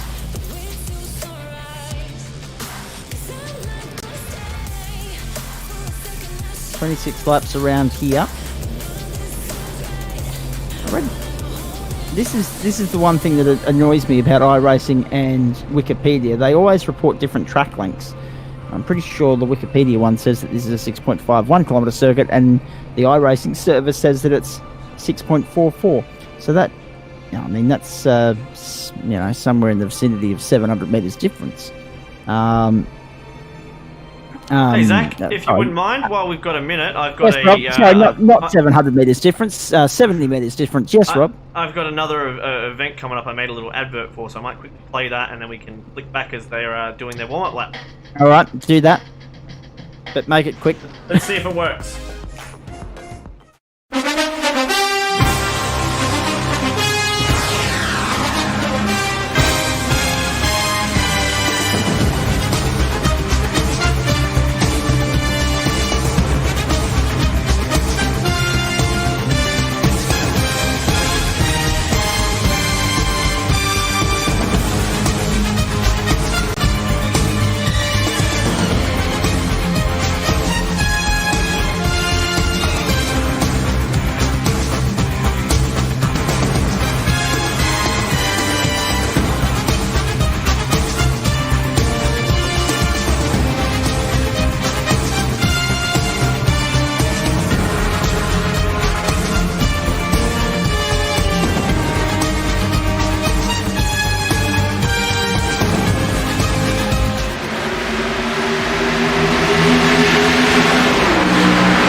on the run to the first corner. A nice clean start. Glenn Postlethwaite and Cal Watmore. Postlethwaite's got the early lead. Watmore tucking in behind. Apologies there, folks. I wasn't aware that the ad had finished in time for the start there as they make their way up out of turn 3 for the first time on the run down the back straight. 6.515 kilometres this course. 26 laps, 169.39 kilometres as we go racing around Road America for the next hour on Do a Drift Esports. Glenn Postlethwaite, a nice start. Cal Watmore, Brenton Hobson, then Chris Whittaker. Really clean stuff in the early stages here. Michael Schreier, Brendan Whittaker. In fact, Chris has made a shocker of a start. It looks like he's dropped behind Michael Schreier and Brendan Whittaker. So Chris Whittaker dropped 2 spots early on. Brenton Hobson's moved up into 3rd spot. They make their way down for the first time.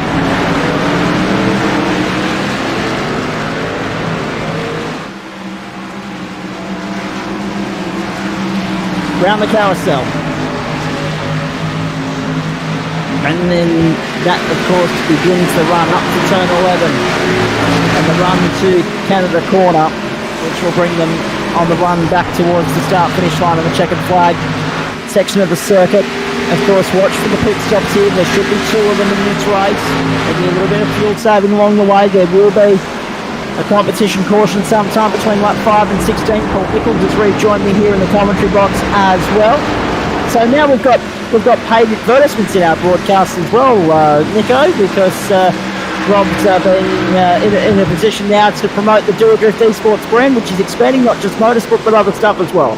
Yeah, fantastic. I mean, that's a really good thing for Do a Drift and also the club as well. A bit more exposure and the drivers, so fantastic stuff.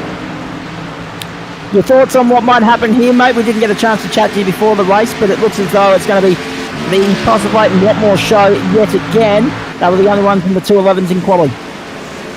Yeah, look, I think this it always comes down to fuel strategy with these cars, fuel and tyre strategy. So, as Nick was saying, I think pre-race, you could take left-hand side tyres or take a full set, and fuel strategy will be important. The safety car when that comes out as well. So it will come out between lap 5 and 16. So I know the number as I normally do.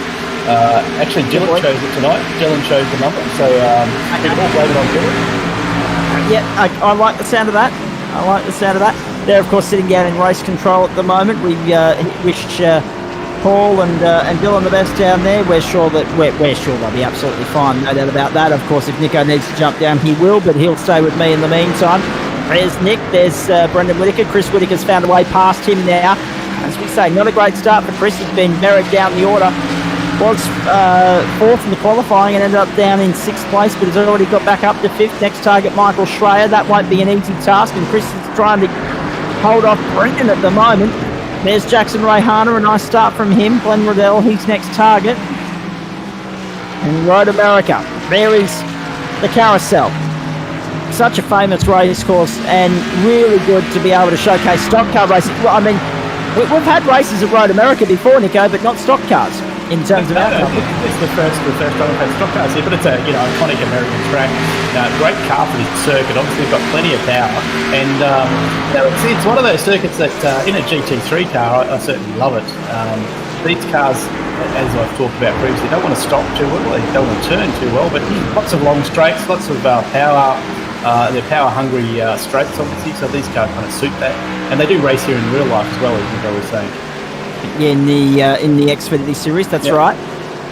And we've got a little bit of news regarding the stock car and the calendar as far as next season is concerned. We'll have that for you at the end of the broadcast, and we're looking forward to revealing that to you as well. Glenn Postlethwaite, he leads the way here. Cal Watmore, Brenton Hobson, Michael Schreier, then Chris Whittaker. They're the top 5 at the moment. So Chevy, Toyota, Chevy, Ford, Chevy. Certainly a strong presence of Chevys there in the top 10, 6 of them in fact. Fords and Toyotas sprinkled through the rest of the field. Good to see Glenn Riddell in a Toyota. Cal no longer on his own in the Toyota these days. We're on board with Jackson Rayhana now. Been an awesome series. Obviously, the frustrating thing, Nico, is that the numbers are lacking, but it just goes to show that the tolerance of some of these drivers only extends so far, and these are a mongrel of a thing to drive. Yeah, absolutely. I've been spoken about this previously, Zach. Definitely, I actually jumped in and just did a bit of a practice session prior to the start of the season and just went, nah, it's not my cup of tea. Correct. And of course, we're very excited about the finale of the GT Series on Monday night. Nico, I think the fact that Pro and Pro-Am are in the same server, that'll fire things up. Yeah, absolutely. Paul Riddell off the circuit, and he did very well not to collect Jackson Rayhano upon re-entry. He was still sideways and trying to get hold of the wheel as the next car behind them, Luke Turner, got by. And of course, Luke Turner, you know, from Wednesday nights as well, folks. So we're piecing together the pieces of the puzzle here with drivers popping up from Monday, Wednesday, and joining in the fun of the fair on a Friday night as well. It's good to see. Sorry, Paul. I lost my train of thought, but so Monday night, obviously, GT3's having a combined Pro and Pro-Am server, the broadcast server, and we hope to fill the grid. 62 cars can get on Mount Panorama, so hopefully that's the case. We have a full grid, and it should be exciting and should be an awesome event. Really looking forward to it. A long race, hour 20. 2 hours. 120 minutes, so it's a long race. 75% fuel capacity from memory, so we're going to have to hit twice, I think. Really looking forward to that. Endurance racing is what I love, and it should be a great event and a great broadcast, I'm sure. I'm just really looking forward to having about 48 hours off between getting home from radio tomorrow and then launching into that on Monday night. The vocal cords won't survive otherwise. So, looking forward to it. Monday night, 7 o'clock, the earlier time, folks. Qualifying first, then the race uninterrupted. Really looking forward to that. And, of course, if you want to get on board, we didn't have a naming rights sponsor for the GT Series this time around, but if you want to get on board with the next series, remember to get in contact with the Gentleman's Sim Racing Club and get involved with what they do, because as you've seen on a Monday night especially, it's a very good product, as you saw there with the production cars earlier. I mean, Nico, you'll have to go back and watch a replay of that. Michael Hammond, it doesn't matter whether it's Brenton Hobson or Ben Snell, as soon as they team up chasing and fighting with Michael Hammond, by gee, it's good fun to watch. Yeah, absolutely. They're definitely the class drivers of all the series. Any time Mikey steps in a car, he's certainly got the skill level to drive anything. I'm surprised he doesn't jump in these, but he may have other commitments and can't jump into stock cars. But he's certainly one of the fast drivers in the whole field. I've beaten him once, I think. He may have crashed out behind me, but I don't care. Still counts. That's absolutely. Right. Chris Whitaker's dropped down the order. He's made a mistake. He had a spin there on the exit of, I'm going to say, turn 5. That's seen him slip down behind Luke Turner. So you're watching Chris Whitaker try and fight his way back through. Here's Carl Watmore on screen now. Really following him, trying to track down and stay with Glenn Postlethwaite. Postlethwaite just comes into his own in these races. There's no doubt about that. He was fastest in qualifying, but second fastest in practice.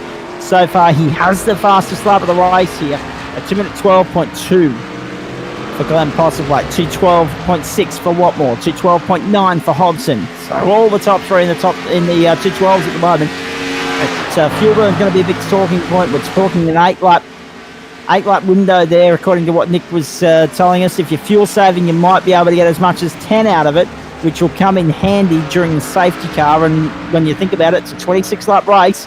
You do 2 full 8-lap stints and you can get 10 out of the tank. You get home on 2 stops, but it could be a 3-stopper tonight, and that's not something worth, pushing to one side. That's worth putting on the table and saying, look, that is now potentially a possibility that these guys might have to contend with. It just goes to show how fuel hungry these stock cars are. See, on a circuit like this with such a long straights, you've got certainly probably full throttle might be 70% of the track. I'd say that's fairly power hungry, obviously, and fuel. It's going to certainly burn the fuel. Indeed it is. So we stay with Carl Watmore. He's chasing Glenn Postlethwaite. They're out of turn 6 on the run to 7 now. Once they get round turn 8, which is the very next corner to the left-hand side, they'll be en route to the carousel. There they go.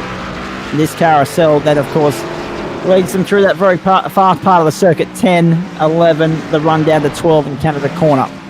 Now here's the battle for, I want to say third. Brenton Hobson trying to hold off Michael Schreier here right now. This is an ongoing little scrap. Schreier's been impressive the last couple of weeks, Paul, and tonight no different. He's putting the pressure on Brenton Hobson early. There's only 0.5 between them. At the moment, they're just coming onto the back straight, so certainly a bit of draft there for Michael. So he's certainly shown his skill level over the last few weeks. And to keep up with Brenton Hobson in Indy cars, certainly hats off to Michael. Indeed. So, keep your eyes peeled here, folks. A little slip up from Hobson, Schreier will be through. A little slip up from Schreier, Hobson will be able to breathe easy. Now, if you weren't with us earlier, you missed not only a cracking race, but you also missed the news that we will have on next Friday night, a GT4 race as far as the production cards is concerned. And that will be from 6:30 p.m. Eastern Time right here on Do and Drift Esports. We go a little bit later next Friday night because the stock car race will be 90 minutes rather than 60 in terms of laps. We'll let you know what it means a little bit later on, but it will be a 90-minute sort of ish race, give or take, depending upon cautions and the like. Tonight's race, we're looking at just over an hour of running here at Road America because obviously the caution will... Around here, Paul, it'll be at least a 4-minute lap behind the course car around Road America. It's not a short track in any sense of the word. Absolutely, and there's definitely some fuel saving opportunities there. So, if that safety car falls, mid-race, which more than likely it will, it's going to be an opportunity. I mean, you said it could be a 2, it could be a 3, so it just depends on how these guys are driving. So, as we know, Nico Pop's certainly one of the best fuel savers in the field. He might have a strategy. He doesn't know, as we all know, he doesn't know when the safety car's going to be called. That's something that's random. So, but he's probably got a number in his head he's working to. So for a fuel drive. So, let's see what happens. Michael Schreier is very close behind Brisbane at the moment. So he certainly is. We've now got our eyes peeled on Chris Whittaker under pressure from Luke Turner. So keep an eye on that as well. Great to have you, Calvary Friday Night Motorsport for Central Coast Subaru and LJ Hook again. Ocular and flash graphics right here on Do a Drift Esports. Friday Night Motorsport, the start of the weekend. We should point out, and I should have actually mentioned it on the radio this afternoon, big happy Father's Day to all the dads out there for Sunday. Even the ones in Victoria who aren't going to have such a happy Father's Day, even the ones in nursing homes that aren't going to be allowed to hug their loved ones on Father's Day. Still hope you have a great day all the same. Looking forward to that immensely. I'll be talking to the old boy via phone, but hoping to at least see the family for Christmas, given the news today out of National Cabinet. Fingers crossed. Right on board with Luke Turner. He's following Chris Whittaker at the moment. Whittaker, of course, tried to bounce back after an early race mistake. He's slotted in there behind Jackson Rayhana as they come up over the strike and complete yet another lap here. That will be the end of lap 6. They go on to lap 7. So already about 39 kilometres into this race. It'll be pit stops. Quarter of the way. I was going to say a quarter of the way through we are, and pit stops will be maybe not this lap, but certainly next lap. Because, well, that's the thing. From what Nick's saying, he's saying that you can do on a tank 8 laps comfortably. You won't get a 9th unless you do a little bit of fuel saving. So what he's saying is fuel up at the end of the 8th rather than risk it. Yeah, I'd say so. It'll be interesting when Nick picks, actually, based on his strategy. He's obviously got a very good racing brain about fuel and burn, and also the tyre strategy is going to be pretty good as well. So, as we said, you're going to do left-hand tyres, you're going to do the whole set, or maybe not do tyres and do tyres at the end. Well, that was the big point. He said, look for left side tyres only during green flag stops because the left front cops it really severely around here. So I'm just going to crunch some numbers while we go. The range, it's interesting because he didn't give me a fuel burn number specifically, but he just said the range is 8 laps or 10 if you're saving or 7 if you're sprinting. So maybe, just maybe, we might see a car coming at the end of this lap. We'll wait and see on that. But let's just go on the numbers of what we've got here. 35.2 divided by 8. That would eliminate or equate to burning 4.4 litres a lap. If it's 7, you're burning somewhere in the vicinity of 5 litres a lap. And if it's 10, well, obviously you're managing to save about half a litre a lap and burn at 3.52. Look at this! Nick's all over the back at Brendan Whittaker now. It'll be interesting to see, as you said, Paul, when Nick comes in. At the moment, he's trying to get up on the inside of Brendan Whittaker, who ran wide on the exit of 14. Nick's down on the inside, and he'll get the job done as they get across the strike, and that'll put him on the inside, upper position going into turn 1. Nick sits 5th. Very nice. Got down on the inside, got the run out of turn 14. Sitting pretty. That was a nice move. Very nice move. Yeah, look, it would surprise me that Nick and Brendan Whittaker are maybe running a fuel strategy to be 18 seconds off the lead. I mean, they both of them have so well pace to be up further than that. So there may be some strategy there. Oh, Whittaker exited turn 3 a little bit wide there. Kissed the grass, rode the grass, mowed the grass. Him, I think. And Rayhana's going to set himself up for a move here on the inside when they get down to turn 5. And that will be very nicely done from Jackson Rayhana. His next target will now be Nick. Whittaker's wide on the exit. Here comes Chris Whittaker down the inside of everybody. He got Brendan Whittaker. He wanted to get Jackson as well and just couldn't get it done. Now Luke Turner has a crack. He fancies his chances of getting by Brendan Whittaker. Oh, it's all on out there right now. Maybe Chris has had a couple of spicy colas. That could be an option. Oh, I tell you what, Rayhana wide there. Sorry, I was just having a little yawn here, and not because the race is boring, but because I didn't sleep well last night. That was on the exit of turn 7 on the run down to 8, and now they go through carousel at 9. Rayhana a little bit wide, and that allowed both Chris and Brendan clear air there. Now that puts Rayhana back under the clutches of Luke Turner. The pressure mounts on the youngster right now. So excited to be bringing you Friday Night Motorsport from Road America, Elkhart Lake, Wisconsin. This is an ongoing scrap for position.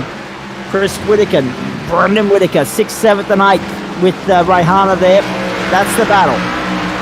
They need to go with Nick. They can't afford to allow him to get away, but he's already managed to do that. So they come back to the main straight one more time. That will be the end of lap 8. And everybody, just about, with the exception of Luke Turner, are into the pit lane. The two Whittakers are in. And so too is Jackson Rayhana. Now, this is where it gets interesting, because they've only got 8 laps out of that. They only got 8 laps. We could just be seeing a splash and dash at the end here. We don't know. Although that being said, how much can you save, ultra save, under the safety car? That remains to be seen too. Well, if you turn the car off, you might save, per lap, you might be able to save half a lap, I suppose, somewhere around there. Possibly. They might save 2 laps under safety car. And that's all you need. That is all you need. Lap 9 of 26, Glenn Postlethwaite, the clear leader here. He's pulled away. Cal Watmore in the lane. He's completed his stop. So interesting to note that Postlethwaite got an extra lap out of his tank than Watmore. Watmore went that lap. Postlethwaite will pick the next lap at the end of lap 9. That's impressive fuel burn. Absolutely. They might have been a little bit conservative in their pit stops. Kept going. They might have had 1.1, 1.2, so they've jacked it early. They're going to keep an eye on them and just see what it does to the fires. Alright, keep us posted. Small fielders would say that they're throwing up some good quality entertainment here thus far.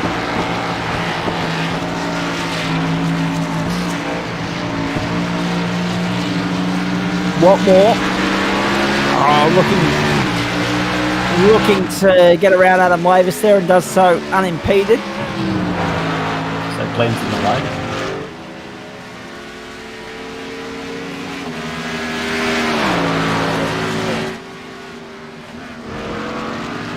So South Sydney, if you're watching the NRL, folks, South Sydney leading Melbourne 8-0 at the moment in Friday Night Football. As a Storm supporter, I'm kind of happy I'm watching iRacing right now. Well, I'm a Rabbitohs supporter, so I'm happy. I don't know if I'm happy. Well, yeah, there's a long way to go. Yeah, I know. That's why. But Melbourne desperately need to continue good form. I can't afford rubbish like that, that's for sure. Especially this close to finals football, 4 weeks away, of course. So it looks like Glenn's just doing fronts. I don't think you do fronts. I think you had to do left or right. Now that's an interesting one. We'll have to get some clarification. I thought it was left or rights as well, if I'm honest. Yeah, it only looked like the front of the car lifted, but anyway, Nick will clarify that with us. Indeed he will. Up over the rise and down the main straight. Rayhana all over the back of Glenville at the moment.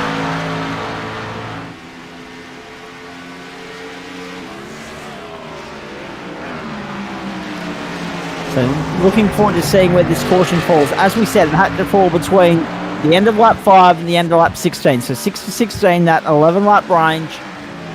And that's it. We're well and truly in the window now.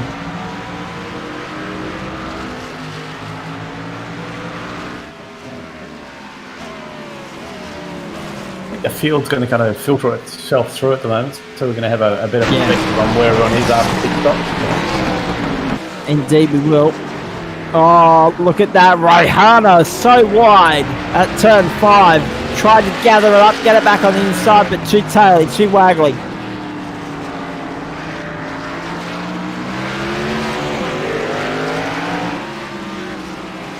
These cars certainly, if you put 5% too much throttle in, it wants to turn the rear around and spit you into the wall, so you have to be so conscious of that throttle input.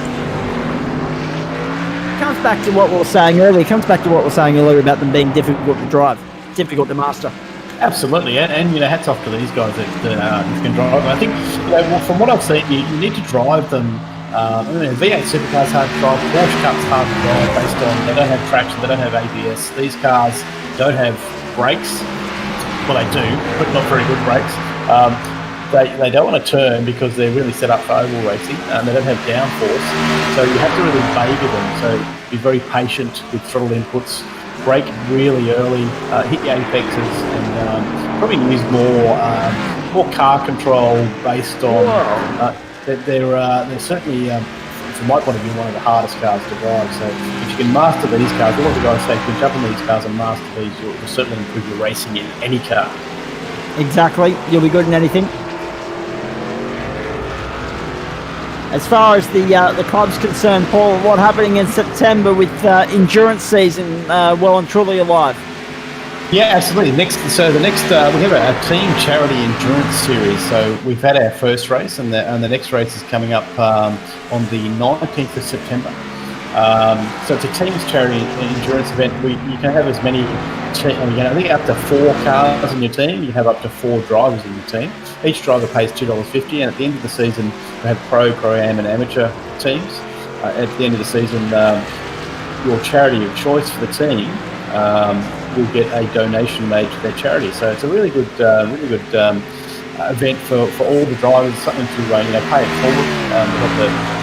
We have most of the guys have the luxury to be able to do what we do, and to pay it forward to the charities and do something that's good for the community. And I think it's we love racing, so let's do something that's positive towards paying it forward. Indeed. And of course, keep an eye out on the club page for more information regarding that. Lap 11 of 26 here. Glenn Postlethwaite doing a nice job trying to track down Cal Watmore at the moment. We wait and see what he can do there. 2.8 seconds the margin. So I'll be interested. Obviously, Postlethwaite later. Watmore got the better run. Did they go full tank? Did they go half tank? Or did Cal, knowing that the safety car is due sometime in the next 5 laps, 30 kilometres, did he just go a little bit lighter on the fuel load to better for his truck position at this time? We'll wait and see. We'll find out very shortly.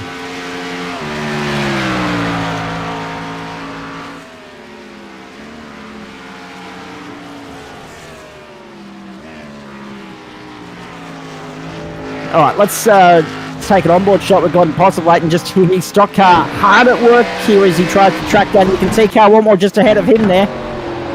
Crank the volume, ladies and gentlemen. We're going to ride with Glenn Postlethwaite, and if there's something that we need to address, we need to alert your attention to, we'll come back. But in the meantime, enjoy this ride with Postlethwaite over the course of the next 6 He kilometres. seems to be having a little bit of connection issues. Why it's cutting Yeah, out. that's nothing new with Glenn. Let's go to Cal Watmore then, because he doesn't have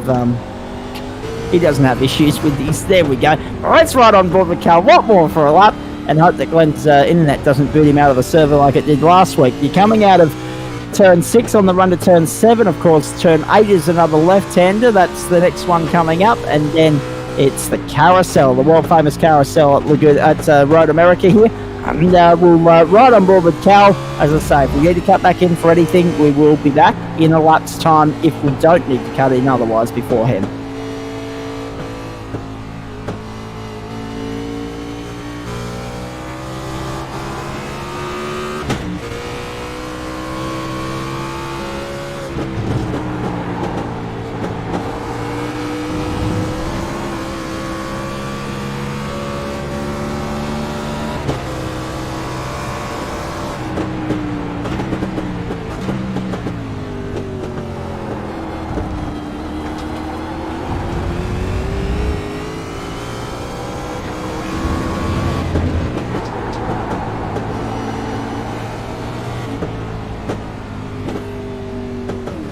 Yellow's out, Zach.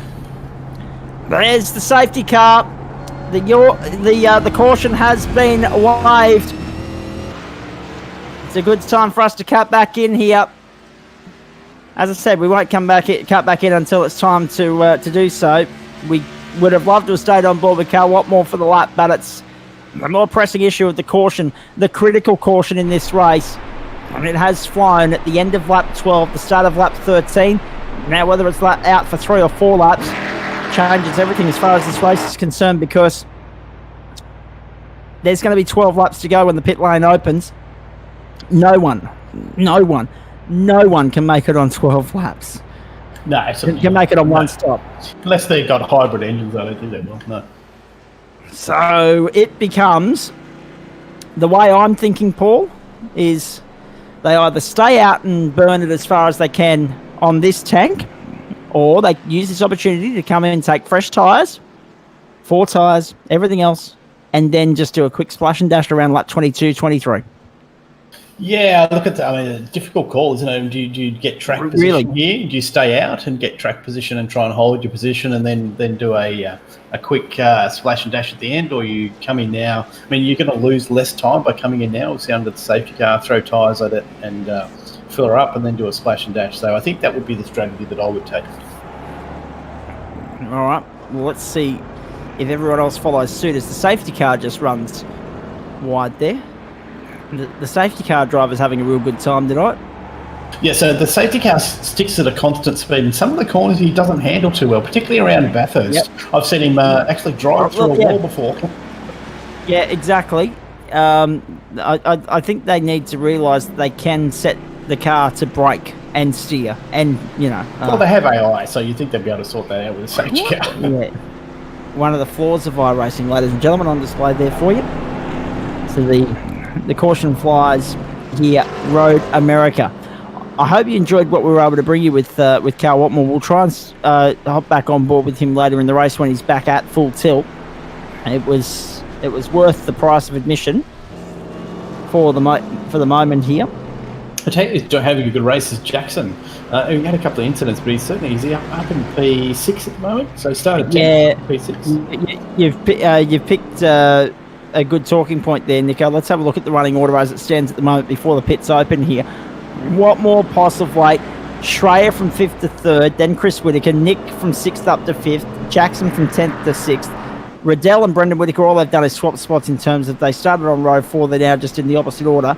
Then 9th is Luke Turner, 10th is Brenton Hobson after starting 3rd, but he's obviously out of sequence on the pit stop cycle. And then Adam Lavis, then Declan Reinhardt, Peter Hunter and Ben Collard, non-starters in the 14 car field, I should say. So just 12 left, and all of them on the lead lap at this point in time. Declan Reinhardt getting the free pass at the moment to come around and join the back of the queue. As you say, Paul, and Nick said beforehand, long circuit, very hard to go a lap down. Yeah, absolutely. I mean, what's the length of the circuit again, Zach? Is it 6.4 kilometres? So it's 6.4. Well, see, this is the thing. You don't know who to believe. It says 6.4 on iRacing and it says 6.51 on the track map on Wikipedia. Oh, wow. Okay, there you go. So there's a 70-metre discrepancy there. It depends if you're hitting the apexes or not. I would assume so, yeah. Now, pit lane's going to open this time by, I think. Cal's gone straight through. And everyone, with the exception of... So Chris is in. Nick's gone past. Chris is in the pits. Yeah. Cal's gone through. And everyone else has stayed out. Ben Cito Riddell's gone in the pits. Nick stayed out by the look of that. Brendan Whitaker's gone in the pits. And also Luke has gone in the pits. And also Hobbo as well. Yeah, now this is the thing too. And there's a couple of schools of thought here. So a lot of cars have stayed out. That's understandable because this will be a 3-lap caution. So this lap and one more, then we go green, I do believe that's the logic. We've just hit halfway. We've got 13 down, 13 to go. Nico, the way I look at it, as you say, 6 cars have stayed out there. What more possible? Like Schreier, Nick, Ray Harner and Chris. It looks like they've all stayed out. Correct, yeah. So they're the only 6 that have stayed out. That's fine. Glenn Cedar, Riddell, Brendan, Luke, Brenton Pitt. No, Brenton Pitt. Yes, he must have pitted. Yeah. Yeah, I'm only. Yeah, again, my graphics have just started to go wonky on me. So that's the frustrating. Pretty much top there 5 didn't pit. Yeah. Yeah, top 5 didn't pit, and then everyone behind them did pit. So, yeah, definitely a strategy call at the end there. So, obviously, the guys that have pitted, they'll catch up to the back of the field. They have a fuel advantage. The guys in front obviously are thinking they'll throw tyres at it at the next pit stop, less fuel, and it's going to certainly mix up the field. Yeah, well, this is the thing. That's what I was trying to angle at. And again, it's so hard to know because next time round's lap 15, then lap 16 will be when they get the green flag. That's 11 to go. So these guys that have stayed out, I think they're going to try and get there on one stop. Either that, or they're trying to position themselves for a run to the line in the sense that if they stop a lap later now, they can stop a lap later towards the back end. And let's not forget that with one more full lap around here, you can actually pit and get back onto the back of the queue before they get back to the main straight to take the green flag at the start of lap 16. It's not as though it's a Brands Hatch or an Indianapolis Oval or something like that where you're going to lose the lap. So that's interesting. Or you're going to lose the track position. You still lose your race position, but you will be on the back of the queue because the track is long enough that you will be able to accelerate away and catch up to the back of the tail. What more possible? Wait. Hobson. Sorry, yep. And Schreier, I should say. Nick's in there as well. Oh boy. Hold your breath, folks. It's about to get very interesting. Yeah, absolutely. We've got 36 minutes to go. We've got another lap under safety car, I'd say. Let me just check.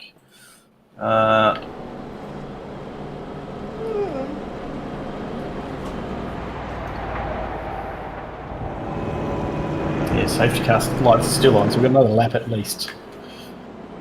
So yeah, it's going to be certainly very interesting. We've got split strategies for kind of half the field at the moment. So half the field have pitted and half the field haven't. And yet, even then, I still can't see them getting home. So, it's so hard to know what's going to happen here very shortly. What, Does Watmore stay out? Does Postlethwaite stay out? Surely they come in. Yes, let's have a look. Let's have a look now. Let's No. see what's going on. Watmore staying out. Postlethwaite staying out. Schreier is staying out. Nick's staying there. out. Rayhana's staying out. There were two more in behind them. Across the line they'll go. And Postlethwaite and Watmore have stayed out. Now, it wasn't exactly a strategy that worked to their advantage a couple of weeks ago, but we'll wait and see. So we have Brenton in the pits. And we have... So Watmore, Postlethwaite, Schreier, Nick, Jackson, Chris Whitaker. They're the top 6 at the moment. Everyone else has at least Luke Turner in the pits as well. Brenton in in the this pits. safety car window. Luke in the pits. And that's it, I think. Let's have a look. Yeah, it's just those two. I was going to say Brenton is one of those guys that has this ability to get his pit strategy correct. So he realises he can get onto the back of the field here. He'll probably throw a full set of tyres at the car and get home from here. Brenton has this uncanny knack of just being able to save fuel as well. Yeah, absolutely, yeah. He's probably turning the car off when he goes downhill here, I'd say. Actually, he is. I can hear. I'm actually on board with him. He's turned the car very off. nice. Very nice.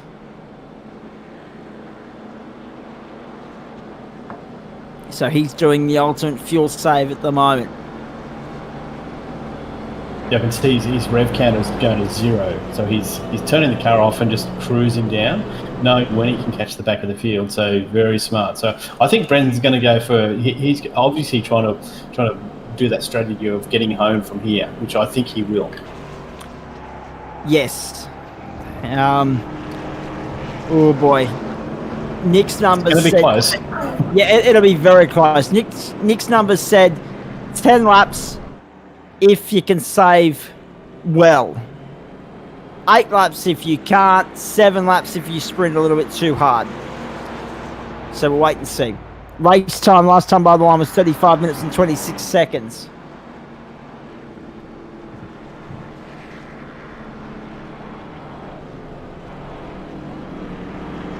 How many laps have we got to go? Next time by will be 11 to go. Okay.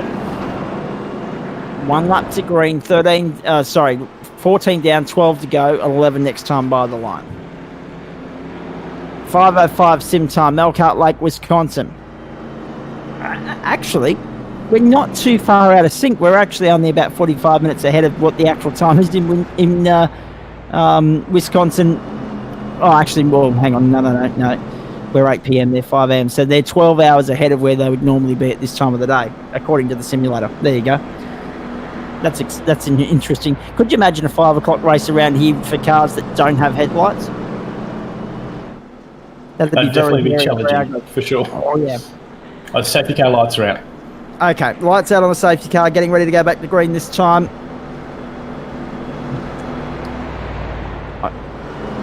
Just quickly, Nico, it's going to be a very quick post-race tonight. Because of very obvious reasons, I'm starting to fall asleep here at the desk, so pick me up if needs be. All good, mate. Not because the racing hasn't been good, by the way, ladies and gentlemen. Let me reiterate that for anyone that might just be half listening at home. And not because of the banter that's been going on throughout the course of the night. That's been top shelf, actually. Everyone's bought their A game tonight, so that's been good. Right, let's get ready to rock and roll again here. Road America for Rev Group. The Gentleman Sim Racing Club for Oculair, LJ Hook again does, Central Coast Subaru, and Flush Graphics. Back to the main straight they come. Course car will go off, race will go back on. Who will be the first to the pit lane? Let's wait and see. We're back underway.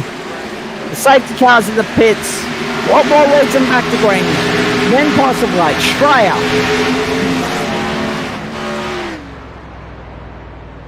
Nick sits down in 4th place. Then Jackson Rayhana. I don't know why we're still watching the safety car, Robert Hazelrine, but that's okay. Make their way out of turn 1. There we go. Go and see it over Adele on the run to turn 2. Jackson Rayhana's in there as well. They're all chasing Chris Whitaker. So, what more Postlethwaite, Schreier, Nick, Jackson, Chris Whitaker, Glenn Cito, Adele, Adam Lavis, Brendan Whitaker, Declan Reinhardt, the top 10. Brenton Hobson just outside. As you know, Brenton's normally my dark horse. I think he got the strategy set up. He's certainly one of the best drivers in wrestling that I've experienced. I've worked with Mikey Hammond. So yeah, I've got my money on him. I think he's going to come churn from the stern, as I would say. That's it. So, what more possibly? Schreier. That's what we're keeping our eyes on. First 3. And we know that Potterwade has the form around here. In fact, earlier in the race,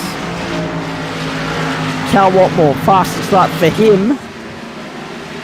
2:12.6 for Glenn Postlethwaite.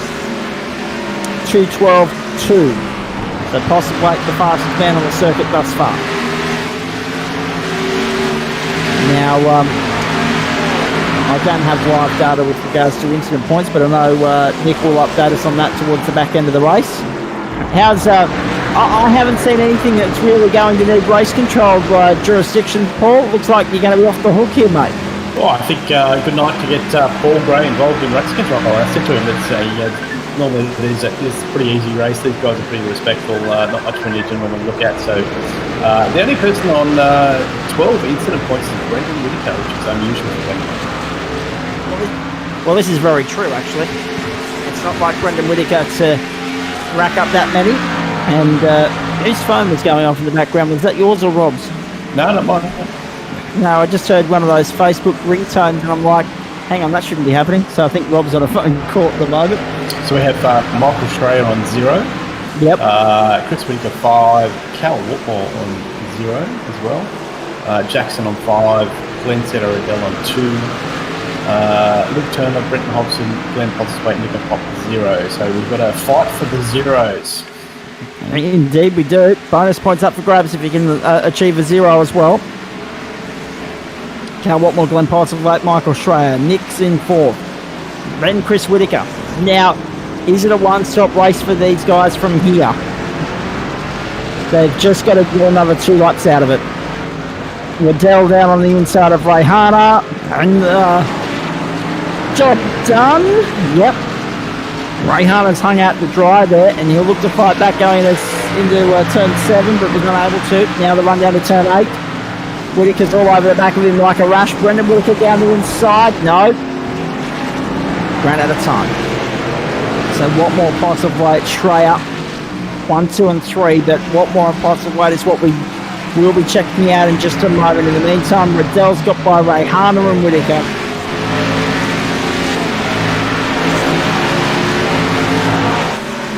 They make their way across the back of the circuit towards Canada Corner.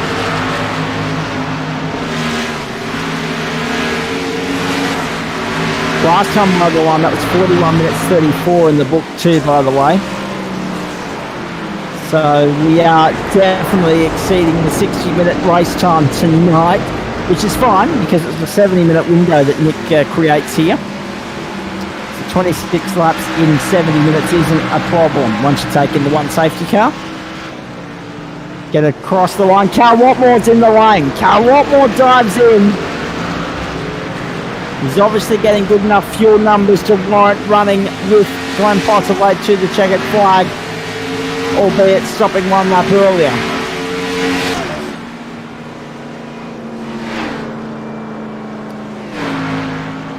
So already the strategy game's starting to play out, Paul.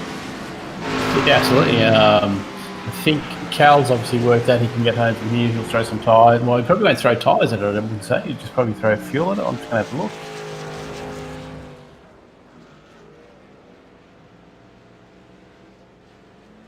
No, he's throwing tyres at it. So, could be, looks like probably doing both sides, but as I said, my graphic shows me lifting up both sides of the car. That's sure or not, and maybe it's just one side. So, yeah, it's a 50-50 call. It really is, because as Nick said, the left side tyres cop it around this circuit. You've only got to look at the layout to understand why. So many right-hand corners, obviously. Yep. How many left-hand corners have we got? 1, 2, About 3 left-hand corners, I think, from memory. So that's a lot of load on the on the left-hand side, picking up the slack. So still this ongoing battle continues. Lavis is in there, Whitaker's in there, so too Rayhana, Cedar Riddell, and Nick.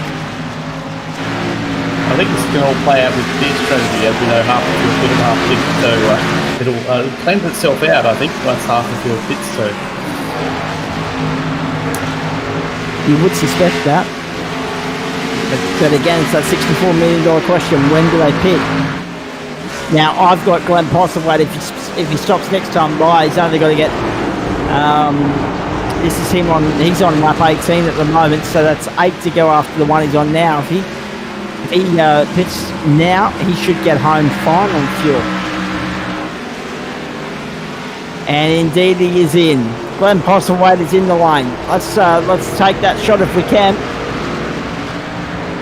There's a fair flurry in pit lane at the moment. One of the Whitakers in. Jackson's in as well. So Rayhana dropping into the lane too. But that's the thing, Paul. We're now at that point where with 8 laps to go, you can fuel and go. Yep, absolutely. The thing will be tyres, so I'm going to check out who's doing what. Indeed, he's Postlethwaite in the lane. Well, Postlethwaite's car's off its, so it's on the jacks.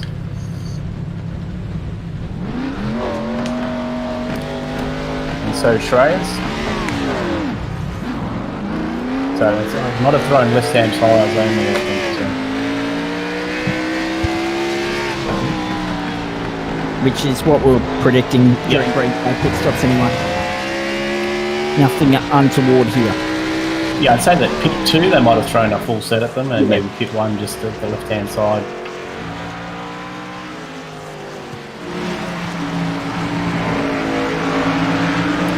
So let's have a look at the running order. Lap 19 of 26, 8 to go.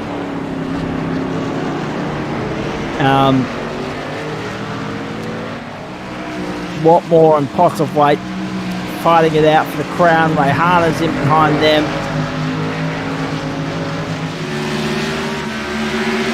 I think once we go past this lap after the pit stops, we'll get a clearer picture of where people are. So. Oh, absolutely, Paul. But at the moment, the thing that worries me is the big gaps between much of the field. The only real battle, Nick's got his hands full of Glenn Riddell, or his eyes full of Glenn Riddell, and also Brendan Whitaker. But then it's Adam Lavis and distance. Yeah, I'm just keeping an eye on Glenn Riddell and Nico Pop at the moment, just seeing if these guys, I don't know if they've pitted or not yet. Oh, they would have to have. They would have to have. They would never have got 18 laps out of the tank.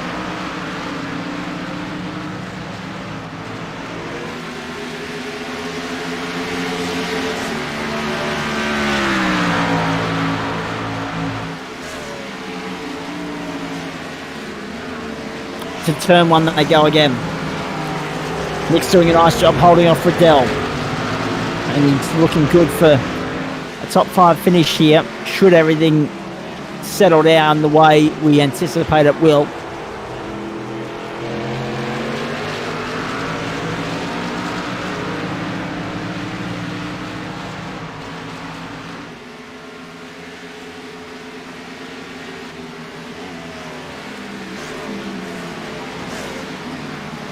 What a good fight this has been. Chris Whitaker is behind these guys at the moment. My apologies. Chris is the outright leader at the moment, but that's not on corrected order because we've got pit stops about to play out for him and also for Nick. So this battle here that we're watching, Glenn Riddell, Brendan Whitaker, is actually for outright third, but they too also have to pit. Adam Lavis, Luke Turner, Brenton Hobson, Cal Watmore.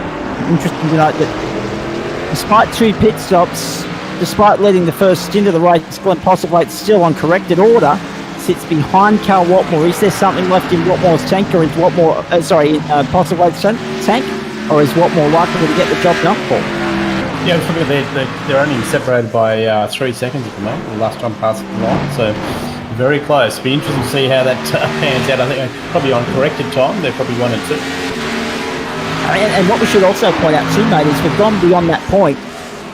There's no more safety cars now, so this is it. It's go hell for leather and hope for the best. Absolutely. If you're an NRL supporter, 14-10 halftime score, South Sydney and Melbourne. Where are they playing tonight, Zach? They're playing at ANZ, actually. Yeah. Sydney, yes. COVID hotspot. Exactly. Melbourne have a couple more games up here in Queensland, and I've already said that, look, if they get to a semi-final, here we go, some pit activity now. So Nick's in. Yeah. Glencedo Riddell's in. Brendan Whitaker's in. Chris Whitaker's in, just ahead of these guys. So all the top four, as they stood last time by the line in the lane. Adam Lavis leads around while we wait for Cal Watmore and Glenn Postlethwaite to cross the start-finish line. So keep an eye on this, folks, because Turner stayed out, so... Well, that's interesting too. What I was going to say, keep an eye on this. There's Chris Whitaker. Watch him pull away. Riddell's missed the mark in the pit stop. You saw him backing up. Chris Whitaker leaves the pit lane. Brendan Whitaker might just be able to leapfrog Riddell in the stop here. And Nick will be looking to get out of the pits as well, ahead of the pair of them, but doesn't. He's missed it as Nick. And Brendan has leapfrogged Glencedo Riddell. Very nicely played. Now Adam Lavis is the outright race leader, but the effective race leader is probably still Cal Watmore, and he's sitting down there in fourth at the moment, 3.5 seconds ahead of Glenn Postlethwaite. Is this Watmore's night? 6 laps to go here. I hope you've enjoyed listening to a bit more of the engines at work rather than Nico and I talking tonight. And unfortunately, just because of the nature of the stock car field, there have been points where it's been easier to just let the pictures tell the story rather than repeating the same thing over and over and over again. There is Adam Lavis. He should be next time round. But yeah, he'll be definitely jumping in the pits, I'd say. That's it. The fact that we have had all these pit stops play out, green flag, it's going to break the field up a fair bit, you would suspect. But that's one of the interesting rules of this series, in that to help drivers get comfortable, to focus more on racecraft than artificial entertainment, the caution flag only gets thrown once, and there's a ban on when it can't be thrown. So, like 5 in the USA, and also, the first 5 laps of this race, and then we are in the USA. Here is Adam Lavis in the lane now, as Paul correctly predicted. And the last 10 laps, as per the regulations of this series, there are, as I say, strict protocol in place there that we will have the one competition caution, and then we will run all the way through to the checkered flag. So now that we have been in a position where we had to have green flag pit stops, that's really going to shake things up. But still, the cream rises to the top here, and Cal Watmore still leads Glenn Postlethwaite, but Postlethwaite is charging home. He's trying to close the gap. It's down to 2.6 between this pair, Watmore and Postlethwaite. Can Glenn do it? We wait to see. 5 laps to go. Who knows what to expect from here? Yeah, I'm just keeping an eye on Brenton Hobson. Luke Turner's in the lead at the moment. Last time past the line, so I'm not sure if Luke's pitted or not. Zach? Yeah, lap 13 it says on my sheet here, so he would be well and truly due. Well, he should be, yeah, and Brenton as well. Brenton's just been overtaken, so. And this is the thing too. The guys that stayed out under the caution, they've been able to do it on one less stop. Yeah, absolutely, yep. As opposed to the guys that went in. And that was the interesting thing, the amount of drivers that stayed out under the caution. Because we all thought that they'd all use that opportunity to come and take 4 tyres, but they did not.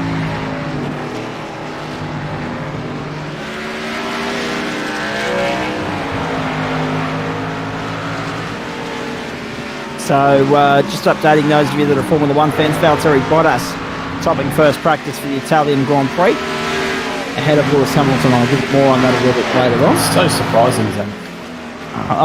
That whole wash, rinse, repeat garbage that Formula One has become these days. Paul, I know. I'm looking forward to 2022. It's meant to be 2021 for new regulations. Well, that's right. Yeah, 2022. The new cars look fantastic. So hopefully there's going to be a little more parity in the field. Obviously they have a cap on their spending, which is what it should be. I think Ferrari still have their little bonus money because they're a heritage team, which I don't understand. But anyway, I think it's going to hopefully closen the racing up, and we're going to have the Mercedes-Benz. How many years is it now? 7 years, 8 years? That's it, exactly. It's been too long. Is the answer I can give you there. Cal Watmore. Have a look at this, Nico. This is interesting here. Cal Watmore catching Luke Turner, but being caught by Glenn Postlethwaite at the same time. How is Turner still out there? This is extraordinary. The next car behind Glenn Postlethwaite is Brenton Hobson, but it's 3 seconds, so forget about Hobbo. He's not going to factor in here. Once again, it's Watmore and Postlethwaite in the closing stages on a Friday night. If Luke can win this, he's had the strategy call of the season. Absolutely. Down the side, Cal Watmore. And Postlethwaite gives him a touch as well. That'll ruin Postlethwaite's chances of a clean race. And the bonus points, see, these are the things. The bonus points are the big talking point here. Everyone, they don't matter where they finish, they just want those bonus points. And tonight, Postlethwaite got on for pole. Watmore might just get it on a clean race here. We'll wait and see. AFL update for those of you playing along at home. 34-15. The Brisbane Lions have accelerated away to a 19-point lead over Collingwood. Midway through the third term. So it's all happening there at the Gabba at this point in time. And interesting to note too, Nico, you're talking about where's the NRL being played. It's raining in Sydney at the moment. Okay, it's not up here in Newcastle, but looking forward to the rain. It's been very dry. Yeah, exactly. We all need it. So Cal Watmore 0 incident points at the moment, and Hobbo 0 as well. Yep. And Michael Schreier 0. Still Glenn Postlethwaite's championship to lose though once you go and do the count back. Through Canada and on the run down up to turn 14 now.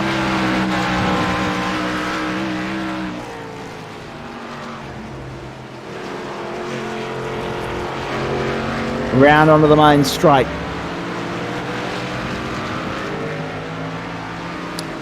So Turner, Watmore, Postlethwaite. That was the order last time by the line, but I think Turner's going to come in this time. So Watmore, Postlethwaite, 1 and 2. No, Turner is somehow still going. How in the hell is Luke Turner still going? He's done very well. This is miraculous. He has fuel saved the whole race, I'd say. He's worked out a number and just driven to the number. Exactly, and it's a good thing. I know Nick doesn't like us mentioning the time of the race and all that sort of stuff, but when you look at the last season and we had the races set for an hour, we did get cut short a couple of times. This year we set them for an hour and 10, and just as well, the pace cut-ups around here are very, very slow, and we are going to be looking at a race in excess of an hour and 4 minutes, which will be the longest one of the season in terms of lights out the checkered flag. And Cal Watmore is still in the box seat here. But can he hold off Glenn Postlethwaite for the next 2.5 laps? We wait to see. Again, Postlethwaite's championship to lose. He's probably best to just stay there and keep his fingers crossed that everything goes to plan next week, because he should win the championship comfortably just by finishing the race next week. It's been a great season though. I mean, 3 different race winners thus far. Clear standouts in terms of Watmore and Postlethwaite, but by gee, I'm sure they're looking forward to a week off in a couple of weeks, Nico, to just relax and regroup for the final 10 weeks of the season. Yeah, look, absolutely. I think Michael Schreier's just passed Luke, so Michael's done really well. He's up in P3 at the moment.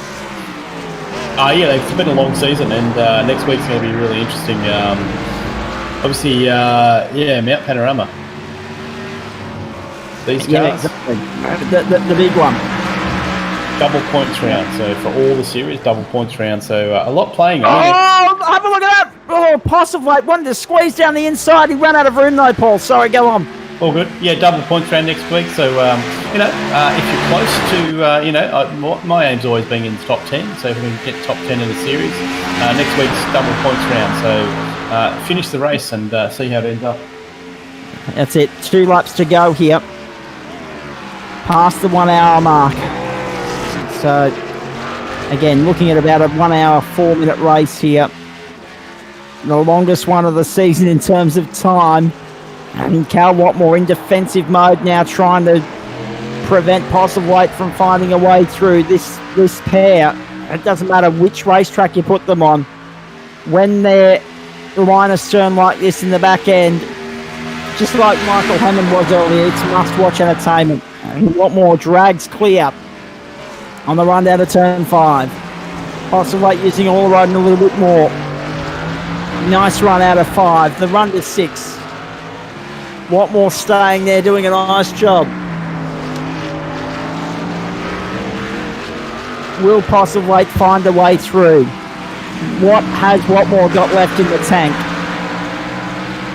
So much to be excited about here in the final lap and a half.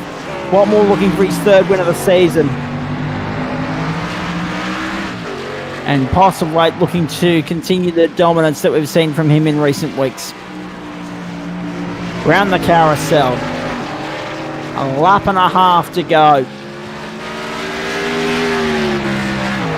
And then there's one commentator in particular that's going to go and look at the back of his eyelids. Screw Canada. They'll go next the next quarter. They're on the run up there now. Past where Catherine Legg had her monster accident a few years ago. This is Canada corner up here under the braking zone now. Through they go. Turn 12. Geez, hedge your bets, Nick Elton each way, but at the moment, hard to tell whether Possible's going to be able to fight a way through or if poor old Carl's got his measure tonight. I'm watching in car at the moment with Glenn, and Glenn's certainly, I think, struggling maybe on tyres. Cal certainly seems to keep the car very straight compared to what Glenn's doing at the moment.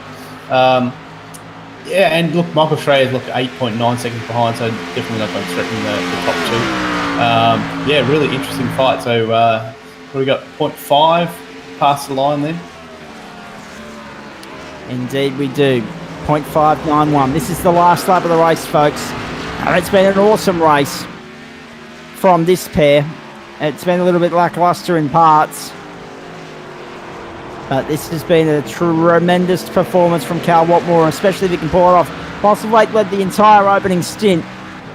He pitted, Cal got the jump, and the strategy play was brilliant from him to make that happen.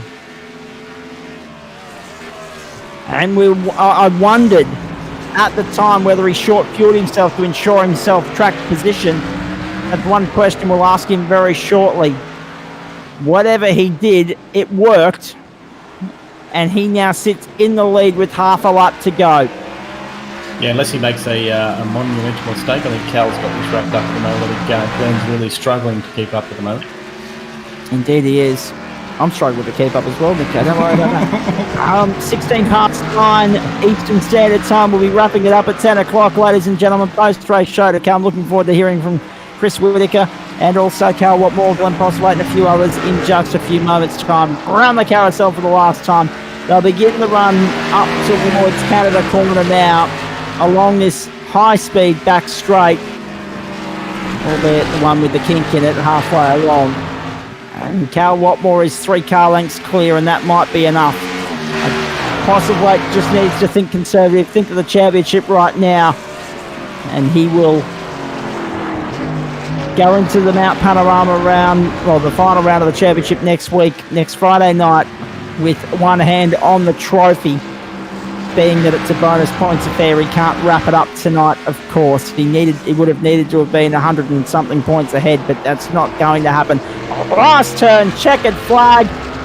Very good inclusion of the calendar road. America has delivered a cracker again between Watmore and Possible, but for the 3rd time in this series, Callum Watmore gets the job done on a Friday night.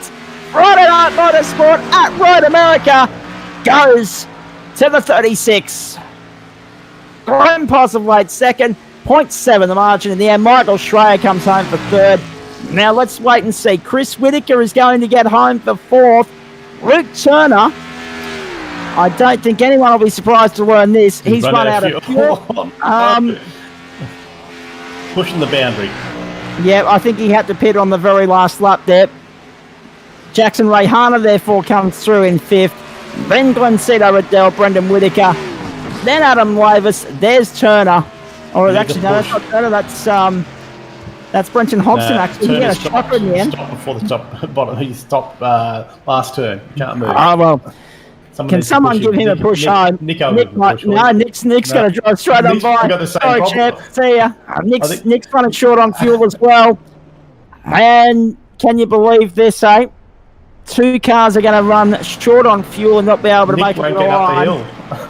And he might have to get out and push this in a minute. He's not going to make it up the hill. Would you believe that? No. I just can't believe how that's ended. So Declan Reinhardt's about to come through. And if Declan Reinhardt's good on fuel, he might do this the saintly thing and push Luke Turner or Nick home. We'll wait and see. And there'll be a call to communication. No, he's just trying straight on by. I just heard on the comms, he's saying, yeah, you get last. Thank you. Yep. Get stuffed. I'm going through. I'll take 10th. And that's the way it ends. What more Postlethwaite, Schreier, Whitaker, Rayhana, Riddell, Maverick. That's, of course, Adam Lavis. Brenton Hobson, Brendan Whitaker, Declan Reinhardt, and then Luke and Nick a lap down on fuel. And this is the thing. I had no confidence in Turner making it home on that fuel number whatsoever. And sure enough, we've seen a cracking race. The question that I never got to ask you, Nick, and it's because I've been in and out of just being alert here at the moment. From a race control standpoint, and as Paul and Dylan have jumped back in here, from a race control standpoint, it didn't look like it was too much to really look at tonight. It looked like a fairly clean race from go to way. Yeah, I think Paul and Dylan will be able to answer. From my point of view, I couldn't see anything that they'd be good. And they had the easiest job of the week, those two. Dylan, how was that for you, mate? Yeah, it was pretty fun helping Dad, come with his screen and that still. I think Paul's new to Discord and sharing screens and doing the iRacing thing. So, Dylan's been helping out, which is good. That's it. We'll leave Paul and Dylan there on that note. Chris Whitaker's in the chat room. We'll get to him in just a moment. Recapping that it was Cal Watmore from Glenn Postlethwaite and Michael Schreier, the top three tonight. But Chris Whitaker was in fourth. Good evening to you, mate. Nice to have you back on the grid. Hello, mate. Yeah, good to be back. I wasn't sure if I was going to make it tonight. Early start going for a fishing charter this morning, which was quite successful. Very nice. But, good to bounce back and finally get a bit of a result. And just a bit peed off with myself, to be honest. I didn't put any practice in during the week because it's kind of a matter of what could have been, but or should have been, or might have been, or whatever. But we played ourselves into the game, and it seemed to go right. So happy with the fourth. Now, on that subject, let's back up. Any success with the fish? What did you catch? Yeah, got myself a new PB. Well done. I picked up a 60 centimetre snapper, and probably a good 5 kilo green sea toad. Very nicely done. Not really impressed with the second one, but the first one was tasty. Well, this is true. Talk us through, you had an early race spin. Talk us through that. Yeah, run out of talent. Okay, fair enough. Obviously, that put you on the back foot, but to come back and finish fourth, that's an okay result. Yeah, I think the strategy played we played the right strategy card tonight. So had some reasonable lightweight pace, but the tyres around here with that track temp were just atrocious. The deg was through the roof, as I'm sure you were commentating the whole time anyway. But no, it was just a matter of sort of drive my own race, and I actually screwed up the numbers. I thought we could somehow make it home, but yeah, my math on the fly wasn't too good tonight. But we obviously took the 4 tyres under the safety car there, and I didn't lose too much track position, so that worked really well. Used up a little bit more rubber than what I would have liked to, trying to get past Nick, but that's well positioned, so it's all fair game. Once I got past him, I'd sort of burnt the fronts up and just had nothing to throw at the other guys, and really they're a class above the rest anyway. So they had the pace. I was never really going to catch them unless they got into a battle or something. So, where we ended up is probably about as good as I was going to end up, to be honest. To be honest with you, Chris, I'm not sure how much we talked about Tired Egg. Paul Nichols, did I mention that at some point? I was blacking out here at points. I know you were yawning a bit. That's okay. I think we talked about left-hand side tyres. I think yes. It's a lot of right-hand corners, so left-hand tyres. Yeah. Did you do pit stops with just lefts, or you doing the whole set, Chris? I was 4-4-2. Yeah. Okay. Cool. Yep. Okay. So it was a three-stop race, and that was the interesting thing too. We had a mix of 3 and 2, and again. That was always going to be the case given where the safety car fell. It fell around lap 13, I think it was, wasn't it, Paul? Yeah, I think it was end of lap 12. Yeah, end of lap 12, start of 13. So that put us in the predicament where you couldn't get home from the safety car to the checkered flag. So there was a case of those who went in and topped up under the safety car had to top up again, as we saw. And also, obviously, there was the strategy that Cal and Glenn played where they stayed out behind the safety car and then came in not long after the restart. So, Chris, what are your thoughts going into to next week, mate? Should be a nice way to finish the season, a 90-minute race rather than the usual 60 minutes. Looking forward to it, mate. The only downside there is the rest of the boys got the bit of practice race last week, so we'll have to stick some practice in this week. It's Bathurst. We all want to get that one, so a little bit of redemption from last season as well. We'll see if we can make it through turn 1, and we'll go from there. All right, no worries. Hang there, mate. We'll come back to you soon. Cal Watmore's in the house, so take Glenn Postlethwaite. Cal, you've got another one back on Glenn. Probably long overdue. It's going to be a long slog to try and redeem the points difference, though, next week. Yeah, that felt pretty good. Thanks, Heath. Well done. Cheers. Yeah, felt good to get one over Glenn. He had blistering short run pace, and did my best to sort of hang on. But my experience around this track paid off in the end. With just looking after my stuff a little better, I think. That evened out in the end with the difference in our run length, with Glenn having just that one lap fresher tyres. It was able to catch up to me and really put the pressure on at the end. So it was great fun. Talk to me about that though, because there's two things here, and I'm bound to forget one of them, but let's go with the one that I can think of right off the top, and that is because of where the safety car fell, we were stuck with the mix of 2 and 3 stop strategies. And you obviously went for the shorts, the shorter of the options, which was the 2 stops. Stayed out behind the safety car, pitted under green. It served you well because the guys behind you weren't able to get home after stopping behind the safety car. But it was interesting to see those different strategies play out. Yeah, it sure was. It made it interesting. And crew chief tonight was Paul, and he did a stellar job cheerleading me home, just to keep me up to date with what was happening around me. And it's the roll of the dice, and when that safety car falls, and it was outside the window, so we sort of knew that it wasn't really an option. We did think about just pitting for the sake of it and being the first car on greens, but we've done that in the past and paid the price badly for it, with Glenn able to capitalise in clean air. But had some good battles through the mix of traffic, and thanks to Adam gave us a little freebie on one of my outlaps when I was steaming around those crucial ones, and he just rolled out of it for us, and I appreciate that because it could have turned the race around.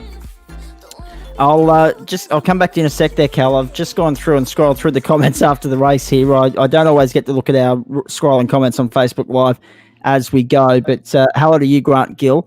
If you hear me mentioning sports updates, just mute this for about 30 seconds. Let me get through it, and I'll rock and roll on. He said, if I'm watching you, obviously if I'm not racing, I'm recording the NRL and also so he's clearly either a Melbourne or a South supporter as well, and I'm recording the F1, so no more updates, but unfortunately it's live. We deal with that. Just mute us for 30 seconds if I go in that direction, which I probably will before the end of the broadcast. Cal, going back to you for a moment. The other question was, you were able to get the better of Glenn in the first round of pit stops. What was it, a short fuel run, or was it a full fuel with 2 tyres instead of 4? What was the difference between you and Glenn there that saw him come out behind you after the first round of pit stops? Because that was a telling point of the race when you look at the outright result.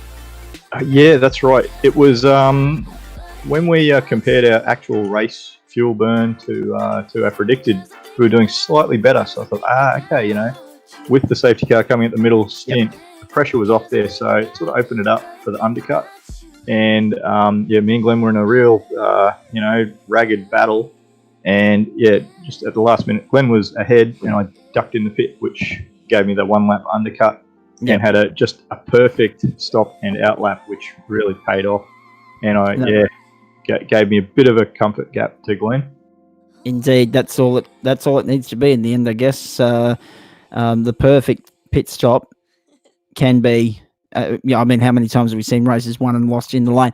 Cal, well done on the win, third one of the season. We'll come back to you shortly, mate. We've got some news to get through first and some drivers to talk to too. Glenn Postlethwaite, great to see you back on the podium as per usual. It's very rare that we're on air and you're not on the podium. Obviously, your internet is one of those things that we've always got our fingers crossed that it's working for you. It did tonight. You got home, position number 2.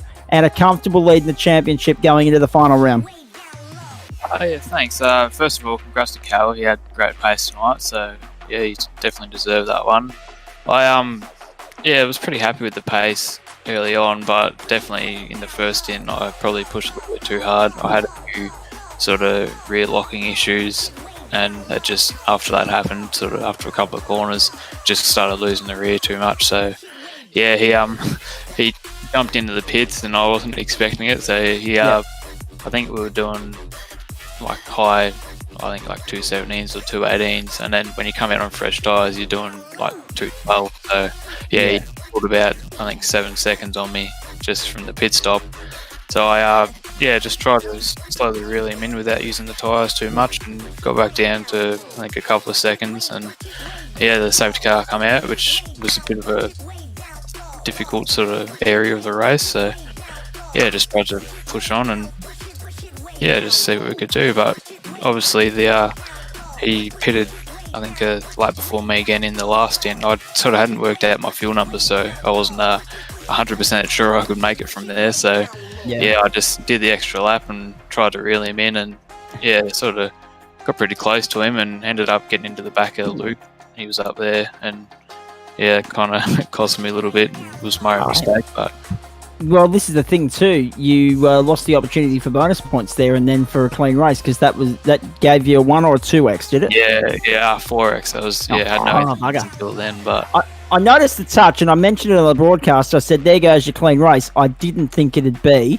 I didn't think it'd be a 4x, but there you go. iRacing just not taking any prisoners tonight.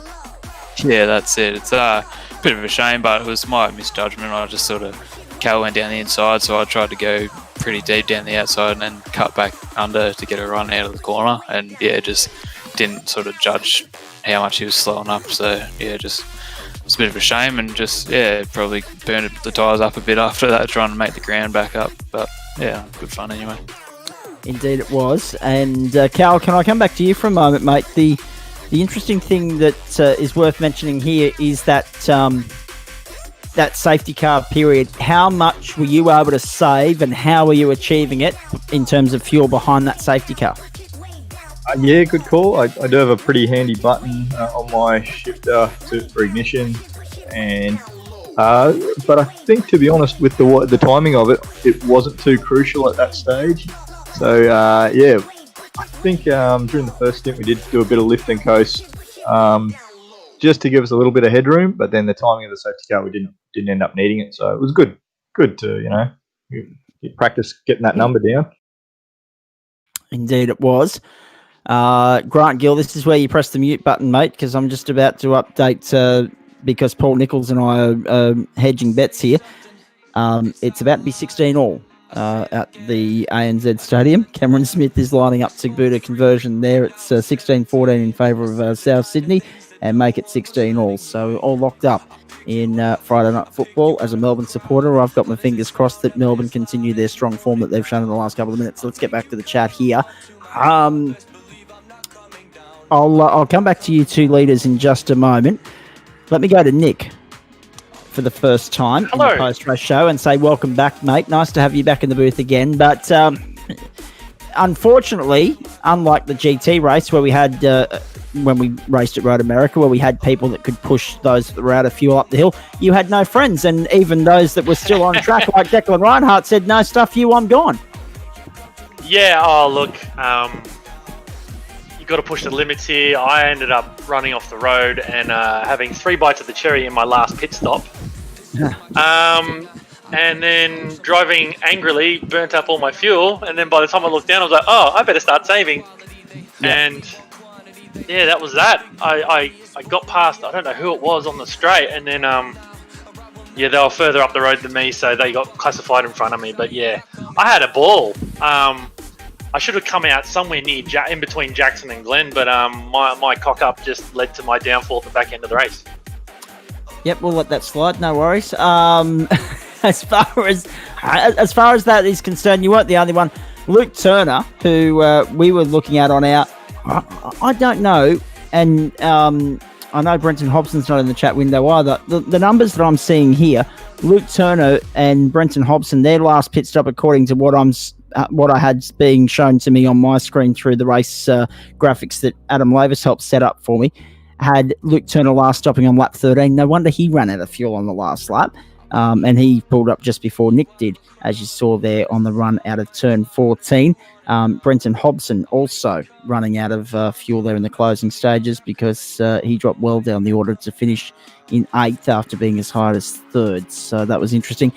Nick, a little bit of a lackluster race in parts, but certainly the end made up for it. A lot of excitement there after the safety car. Oh, first stint, it was fantastic. I could see the leaders pretty much most of it. Chris went off at one point, and then yes, Brendan backed us up to let Chris catch up. But sacrificial lamb, Penske. Strategic play, yes, yep. But no, I was in the same chat with Jackson, and we had our race engineer there helping us out, and we'll enjoy it. We're hitting our numbers, we're doing everything right. It was just the safety car, absolutely, I think screwed everybody over. It was just at the wrong time, but anyway, whatever. Yeah. You have to play what you get, play straight back. Well, but also, when you were saying to me earlier in the day that you'll get 10 if you fuel save, you get 8 if you're running a normal stint, you'll get 7 if you're sprinting. Yeah. That was always looking at 7 or 8. That was always going to be a 3-stopper. The guys that were able to fuel save during the safety car and then stop after the safety car, they turned it into a 2-stopper. That was the difference tonight. Yeah. Oh, look, I short-fielded as well. So I was right on the limit. I should have made it. But yeah, back to me. But yeah, whatever. Jackson Rayhana, let's bring you in. Firstly, well done on the drive from the rear of the field to finish in the top 5 in the Global Mazda MX-5 race at Oran Park. That was a superb drive from you. I mean, obviously, clearly frustrated by the incident in the early stages there. And you backed it up again with another top 5 finish here in the stock cars. You're getting the hang of these. Good evening, Zach. Yeah, it was a nice way to start the night. Obviously, getting pole, I was pretty stoked with. Obviously, you know, Hobbo and Mikey didn't qualify, but any pole I'll take. Especially in prod cars, it's a competitive series. Yeah, it's just, you know, you can't really help what happened to me there on that too. So yeah, I'll just put it in the back of my mind and drove through the back of the field. Drove back. Oh, I'll try that again. Drove back through the field, and it was satisfying. Had to pass about 25 cars, but yeah, no, it was good. It was a good lesson in passing for myself. Hey, don't worry. It's been one of those sorts of nights where I've been getting tongue-tied as well. But after a week of radio and sim racing commentary, I think I'm allowed a poor one every now and then. Jackson, let's focus on this because this is the first time this series where we've had different tracks feature in the broadcast. So how was it going from a totally unique car for Oran Park like the Global Mazda to a totally unique car for Road America like the stock car? Polar opposites. Polar opposites. And well done on pole in the Global Mazda, by the way. Yeah, it was good. It was close. But I think I just got the right lap in at the right time. I noticed Stratty came in for new tyres because he had the lighter fuel load, tried to get me there, but yeah, just couldn't get a lap in. So yeah, that was good. But it was difficult. Obviously, two polar opposite tracks and two polar opposite cars, but I don't know, I like the challenge. Yeah, indeed, and that's what it's all about. You've always been trying to raise the bar to challenge yourself, go further, and obviously next week's the end of what's been a very successful block of racing for you. Yeah, a lot better than I thought it was. This is the first sort of season I've ever done in any form of sim racing. So first 10-week block done, and it went a lot better than what I thought it would. So yeah, onwards and upwards for next season, and hopefully I can be a little bit more competitive. Adam Lavis, good evening to you. Just let me know when I can run through these championship points, okay? Will do. Thank you, mate. All right, we're on standby to do that. We're not going to hold anyone up any longer than we have to tonight, because after 5 days in the studio, I've got to back up and do a 6th tomorrow morning, so that's not a pleasant alarm for yours truly. I am, however, looking forward to Sunday, and can we just say again before we sign off, happy Father's Day to all the dads out there for Sunday as well. We wish you all the very best. It's going to be a very different Father's Day, just as Mother's Day was, but at least some parts of the country are a little bit more unrestricted than what Victoria is at the moment. Let's continue the conversation here with Nico Pop. Now, before we get to driver of the day, Nick, and this is, I want to drop this now because then we can get some discussion happening and it gives us a total new point. We're going to change it up a little bit next week. Not only are we running a race that will exceed 90 minutes, and the lap number is yet to be determined, I'm of the belief, but we're also not going to Mount Panorama. That's the big bombshell. Yeah, we're going to somewhere it's a bit more open. There is a wall there, but for the most part, it's an open circuit. We're going to go to the NASCAR road course at Daytona. Very Give that nice. a try. Yep. So we gave that a try in the off season. It wasn't too bad, but that was without the last chicane. We're gonna give this a run. I thought we already done it, so that's why I didn't even cross my mind. But yep. I'm of the belief that we only need to go to a track once per season, not 2 to 3 times. So look, let's give it a shot. I mean, it's brand new, it's there. Let's give it a good hard go, and it's the final race of the season, so I dare say there'll be some wild cards entering as well. Yes, this is exactly right. Now, interesting to note, that's Nick's viewpoint, and he sets up the series, so I'm happy with that. There are some people, however, who too much Bathurst is never enough, and there are some people who, if you threw a server up that was just strictly Bathurst but a different car every week, they'd be happy as Larry. And it's nice to have had Dylan Gray in the server this evening on that note. We've done that before, Zach. Well, this is right. Exactly. Yeah. Exactly. So, I mean, I understand it completely. And even as someone that lived there and used to think, yep, too much is never enough. When you're doing it 3 times in a week, I get it. So, Daytona rival, the NASCAR layout with that extra chicane. Does that change your mindset going into next week, Chris Whitaker? Chris, I'm here. turn the mic on. There you are. I just had to pick the keyboard back up again. Good boy. Yeah, that's a little bit of a different story now. So I won't go practicing Bathurst then. But no, I quite enjoyed the last stint out at Daytona in the stock cars. So regardless, we'll get in, get some practice in, and we'll go for a dart. See how we go. Obviously, it's slightly different now with that chicane on the main straight, but that should make things interesting. It obviously adds another passing opportunity. Yeah, exactly right. I mean, if you look at the Charlotte Roval, that last chicane was something that's pretty tricky to master for me anyway. I'm not sure about the rest of the guys, but when you get it right, it's worth a half a second, 3/4 of a second, and then you come through and do it reasonably well, and you're looking at your time and going, oh, that's way down on the delta. What's happened there? But when it comes to the race, just sort of trying to hit that on the right angle. Again, I actually haven't done the Daytona version of it yet, so I'm just assuming that the ripple strips are going to be similar to what the Charlotte one is. But if you get them on the wrong angle, you're in a bit of trouble and you're going to end up in the fence. So that might throw a cat amongst the pigeons, but I guess we'll see how it ends up and who picks up the checkers. Indeed, we will. Cal Watmore, have you had a crack on the new layout at Daytona as yet in the official series? Yeah, I have. So once again, it's another track where I got some experience, and it's tricky to learn. So it was very pain. I'll tell you what, the last chicane is the chicane of pain because it's bloody, you can't touch them. They're different curbs to the usual ones. Like they were a last minute revision at the real track, and iRacing had to update. And they're basically these big yellow, they look hittable, but then you hit them and your car basically bounces up into the stands. So you really can't touch the last chicane curbs. They're an afterthought or something. You got to start braking on the banking just a little bit as well.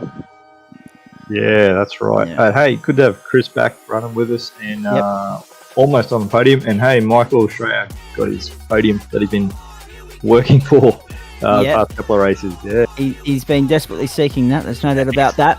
He got a donut as well. The only one. The only one in the field. Wow, there you go. Cal, where'd you pick up your incident? In the last run, just as the tyres were getting a little bit shagged at the back fast chicane. Fast right, sorry, just dropped. Took a little bit too much inside curve and just bounced me like half a foot off the outside curve, and that was it.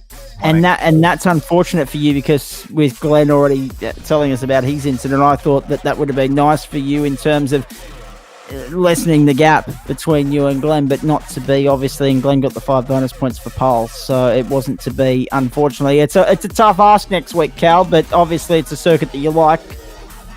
I've got that advantage that I took advantage of tonight from a track that I know and I've driven on, and it does become fun once you've dealt with the pain that Daytona Road. So we'll I'll give that advice to everyone: just persist with it, and it'll eventually click. Indeed it will. Glenn, obviously you've been the dominant man when we've gone racing on the mountain. Last week was a little bit disappointing with netcode and a few other things, but when you look at the it was the week before, my apologies. When you look at the fact that we're not at Bathurst, we're on the Daytona Road course, it's a new circuit in terms of this championship. What's your mindset going into next week when you look at the fact that you have got, and I'll tell you in a moment exactly the margin, but it should be in excess of 50 points up your sleeve to play with? Much the same as tonight. Just go as hard as I can the whole time, basically, and go for the wins. Sounds like fun trying to do some flips over some curbs, so that's it. Look forward to that. Indeed. Now, I have got the updated championship standings with thanks to Adam Lavis right here, right now. So, let's have a look at this. 366 for Glenn Postlethwaite, 310 for Cal Watmore, so it's 56 points. Is it double points next Friday night? Can someone confirm that for me, Nick? Yeah, I believe so. Yeah, double points. So, I mean, it's a long shot still, but if Glenn was to run into the unfortunate tech issues he had a couple of weeks ago, then that could be curtains, unfortunately. Yeah, that's scary. Well, this is exactly right.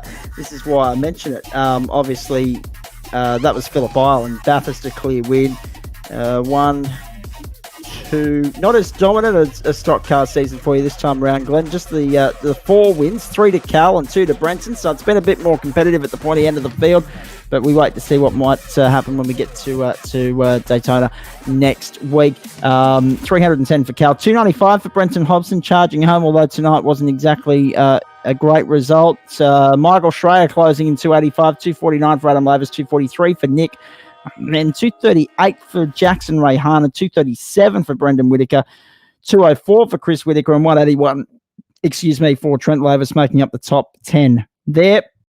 We wish Trent the best of luck this weekend in Townsville, of course. That's why he wasn't in the server tonight. Looking forward to that. So Daytona Road Course.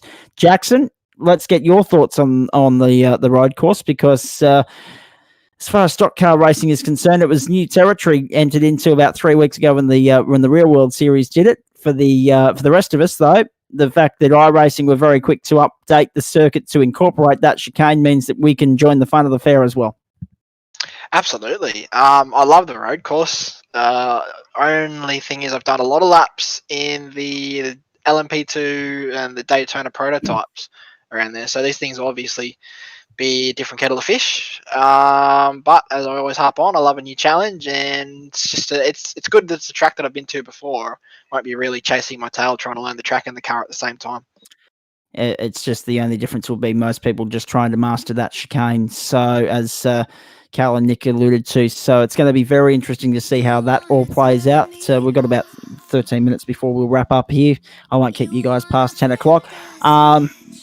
Thanks to Glenn Postlethwaite. He's just jumped out of the server. We'll catch up with him next week. Paul Nichols and Nick will be back with me very shortly to wrap things up. The production car point standings, let's have a look at them now before I go any further, and then we'll give you a quick update on everything else that's happening. It's a big night as per usual.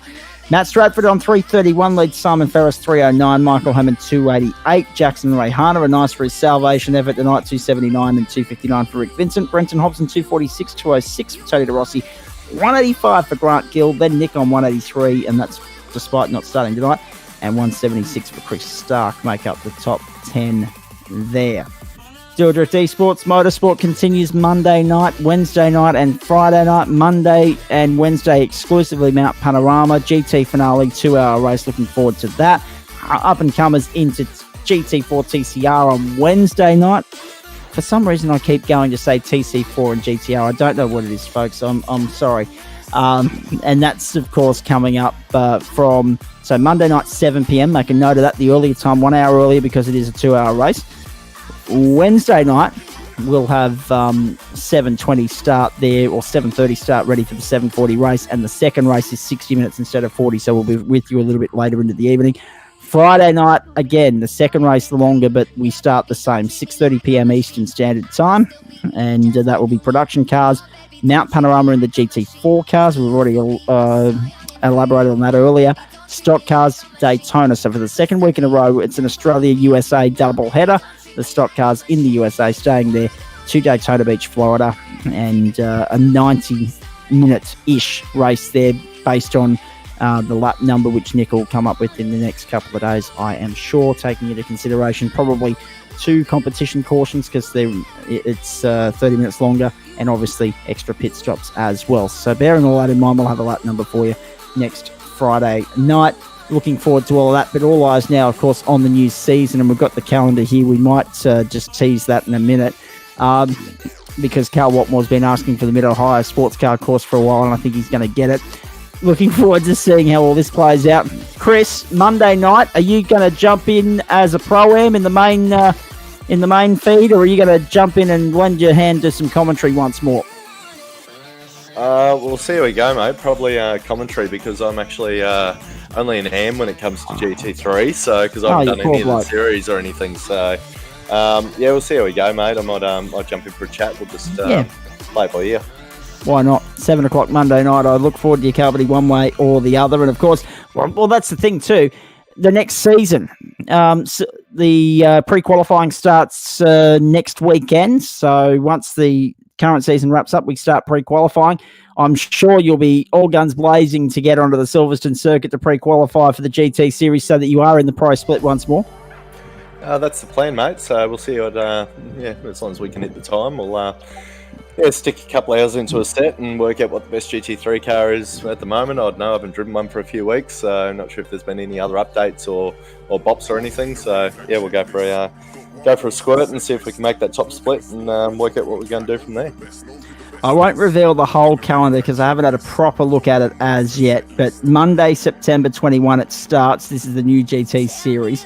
Circuit de Barcelona, Catalunya for the GT series. On the Wednesday night, we've got the GT4 TCR race and the Porsche GT3 race. That is heading to the Suzuka circuit. So looking forward to that. The Friday night, this is what we're really excited about. Production cars, stock cars, and supercars, all from the Mid-Ohio Sports Car course in Lexington, Ohio. Cal Watmore, I know you're someone that's been begging and pleading for that circuit. Your wish is our command. Excellent. Yeah, cheering. I would love to have a go. Oran Park would have been bloody fun in these cars. I'm guessing someone drove it and decided it wasn't a smart idea, but I haven't done a lap, but it's a cool idea. Yeah, Mid-Ohio will be excellent. I was going to say, Nick, you might be able to elaborate on why we went to Road America with the stock cars and not Oran Park with the prod cars. There would have been a couple of reasons, I'm sure. Yeah, look, we're kind of zeroing in on a really good formula right now, and I know I don't mind Oran Park, especially the South Circuit in the NASCARs, because they have done it before. They did it back in the 90s. But something that gets people is the undulations and the like. So once again, I've got to appeal to the broader community. This particular the stock cars is an entertainment series, and also if you note, there is I think it's in the notes there is a second tier as well happening with the ARCA cars for people that just want to have a bit of a go. So the ARCA cars another 100 horsepower down, and it's a little bit more nimbler. Excellent. Awesome. Yeah, wasn't complaining about this track, so I'd love to go there as an idea. Yeah. Mid-Ohio is going to catch a lot of people out because having driven a lot of laps in a lot of cars around there, you need to have it set up for oversteer, and especially for these tanks trying to wrestle them around. Yeah, the first week it's going to be a bit dicey, so we'll see. My thing is for everybody out there who's going to give it a try, give it a couple of weeks. It takes a while. I mean, it'll improve your driving, but it takes a while to get used to it because it's complete polar opposite of how you drive every other car, pretty much. Weeks 2, 3, 4, and 5 of that calendar. Sorry, Cal, I'll come back to you in a sec. Are circuits that we've already visited in terms of stock car racing this season. Week 6, however, with the production cars and supercars on the Detroit Grand Prix circuit in Belle Isle. That is a member vote for stock cars, so we may see a new venue there. Week 7, I'm not going to, as I say, I'm not going to review. Yeah, don't reveal anymore, please. Reveal the whole calendar. But week 7 is a track that we've already done before, and I just want to go through and see if there's anything else we can tease here.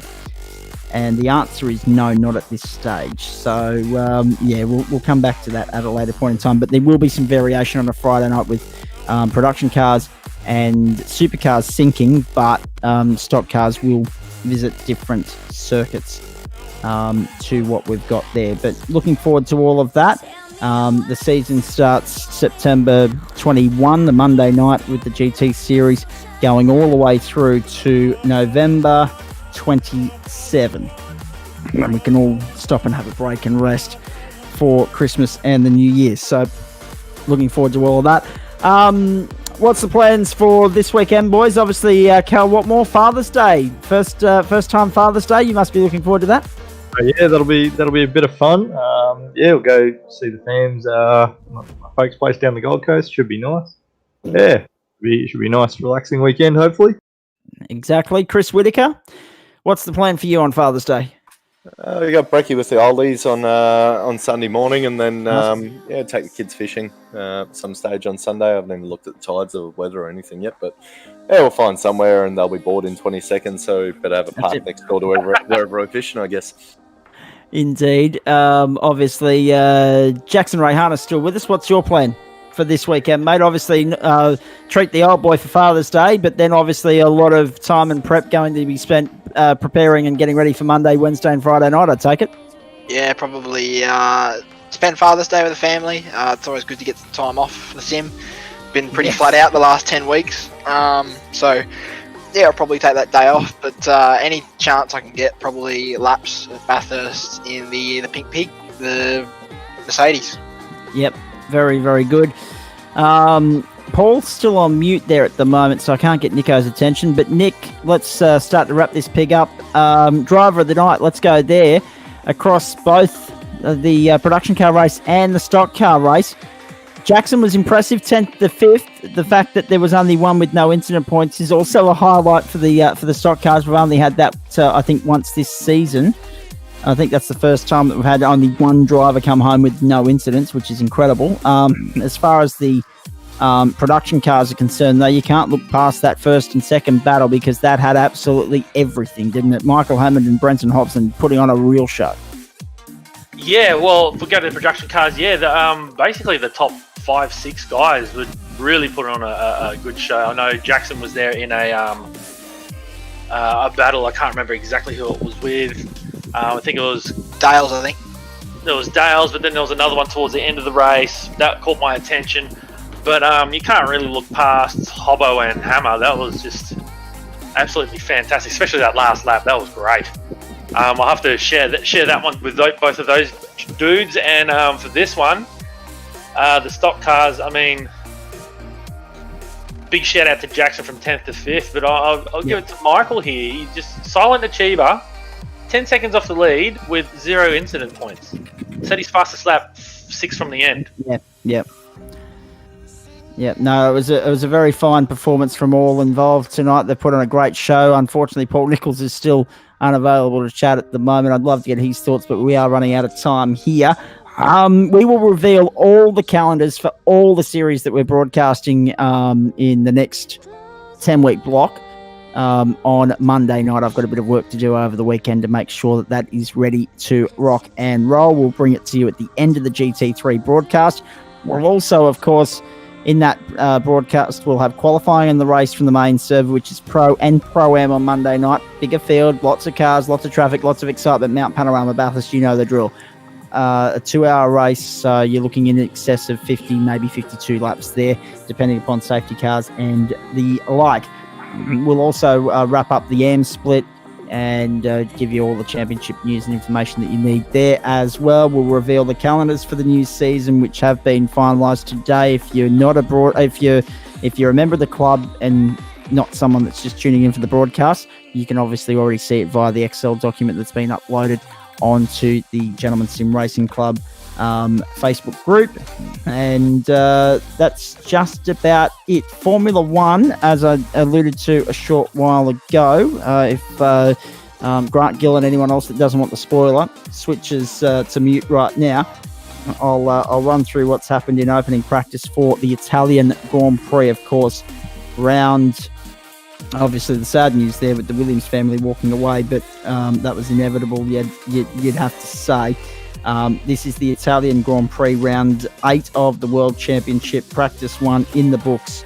And we can tell you that it was Valtteri Bottas from Lewis Hamilton, Alexander Albon, Daniel Kvyat, Max Verstappen, and then Daniel Ricciardo was down in 9th place, sandwiched in between the two McLarens of Norris and Sainz, who rounded out the top 10. Gasly and Perez were 6th and 7th there. So practice 2 starts at 11 o'clock. Qualifying tonight at 11 o'clock. Tomorrow night at 11 o'clock. Race Sunday night 10 past 11. Then they head to Magello next week, and that's one that I'm really looking forward to, I have to say. The AFL at the moment, it's an 8-point ball game. The Lions, they're trying to hold on with 1:19 on the clock. 42-34. I'll update you on that as soon as it finishes. The NRL just finished. The Melbourne Storm getting the job done 22-16 over the Rabbitohs. You little beauty. Now, as far as the rest of it's concerned, I don't think there's anything else on tonight that we need to run through. So that's then is that. Been great fun as always. Good luck to the Australian cricket team playing England in the first T20 tomorrow morning, 3 a.m. Normally I'd get up and watch that, but that's what the record feature is for on the Foxtel. Looking forward to everything else that's coming up next week. As you know, Bathurst and Daytona, 2 legendary venues of world motorsport, are the scene. Monday, 7 p.m, GT Series finale. We're looking forward to the battle resuming between Brenton Hobson and Dennis Gatterick.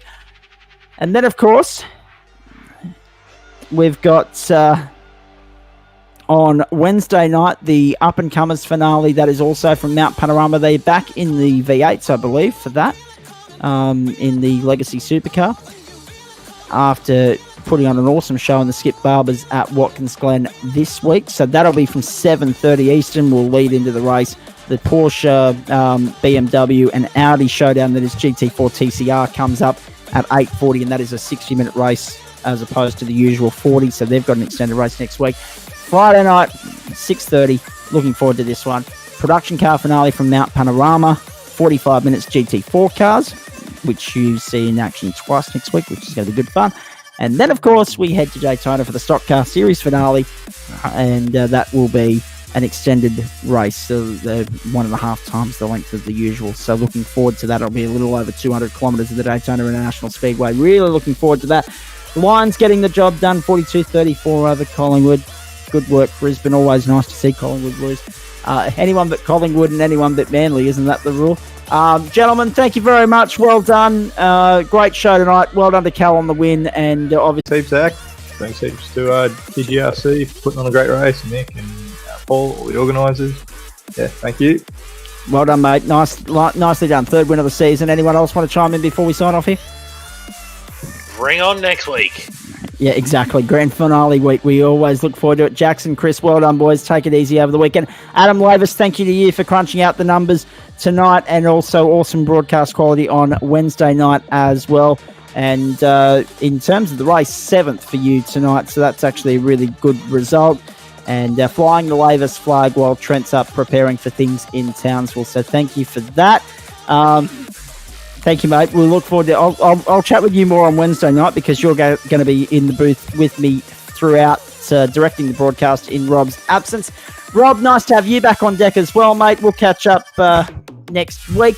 Isn't it funny? They wound me up at the start of the broadcast and they haven't wound me up since. So we end on a very happy note. We end on a very good note. And we say goodbye at the end of an awesome night of racing here for the Gentleman Sim Racing Club.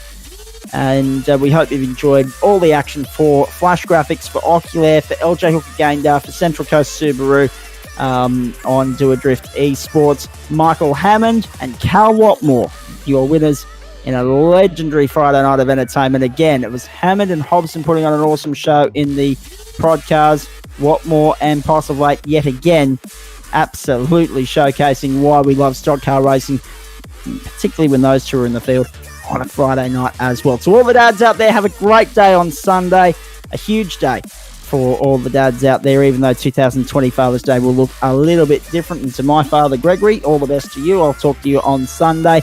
Come and join me tomorrow morning. All Things Sport, West Bromwich Radio, 9 to 12 Eastern Time, 9 a.m. to 12 p.m. That is local sport first hour, national and international in the second and third hour, and of course a big week with the US Tennis Open and the Tour de France starting up as well. So looking forward to all of that, and then I'm going to sleep like a baby that's been dosed with chloroform right across the course of the weekend because I am stuffed. It's been a great week. We hope you've enjoyed it. Thanks to everyone for your company, and we look forward to your company Monday night for the GT3 Series finale from the Holy Grail of Australian motorsport, the mecca that is Mount Panorama. Until then, for the team, for Paul, Nick, Rob, our crew, I'm Zach Caban bidding you a very good night.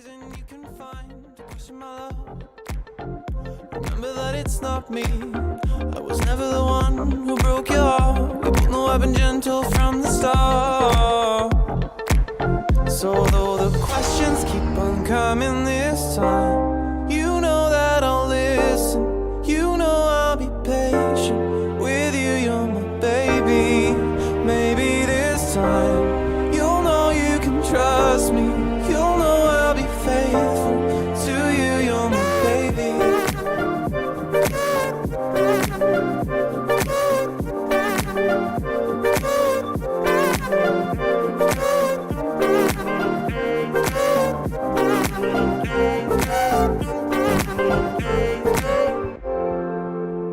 I was never cheating. You connected dots that weren't there. You gave attention to the thoughts I never wear. It's not my style, even though it's so clear to me. You shouldn't base the future on the past. I know you really want this.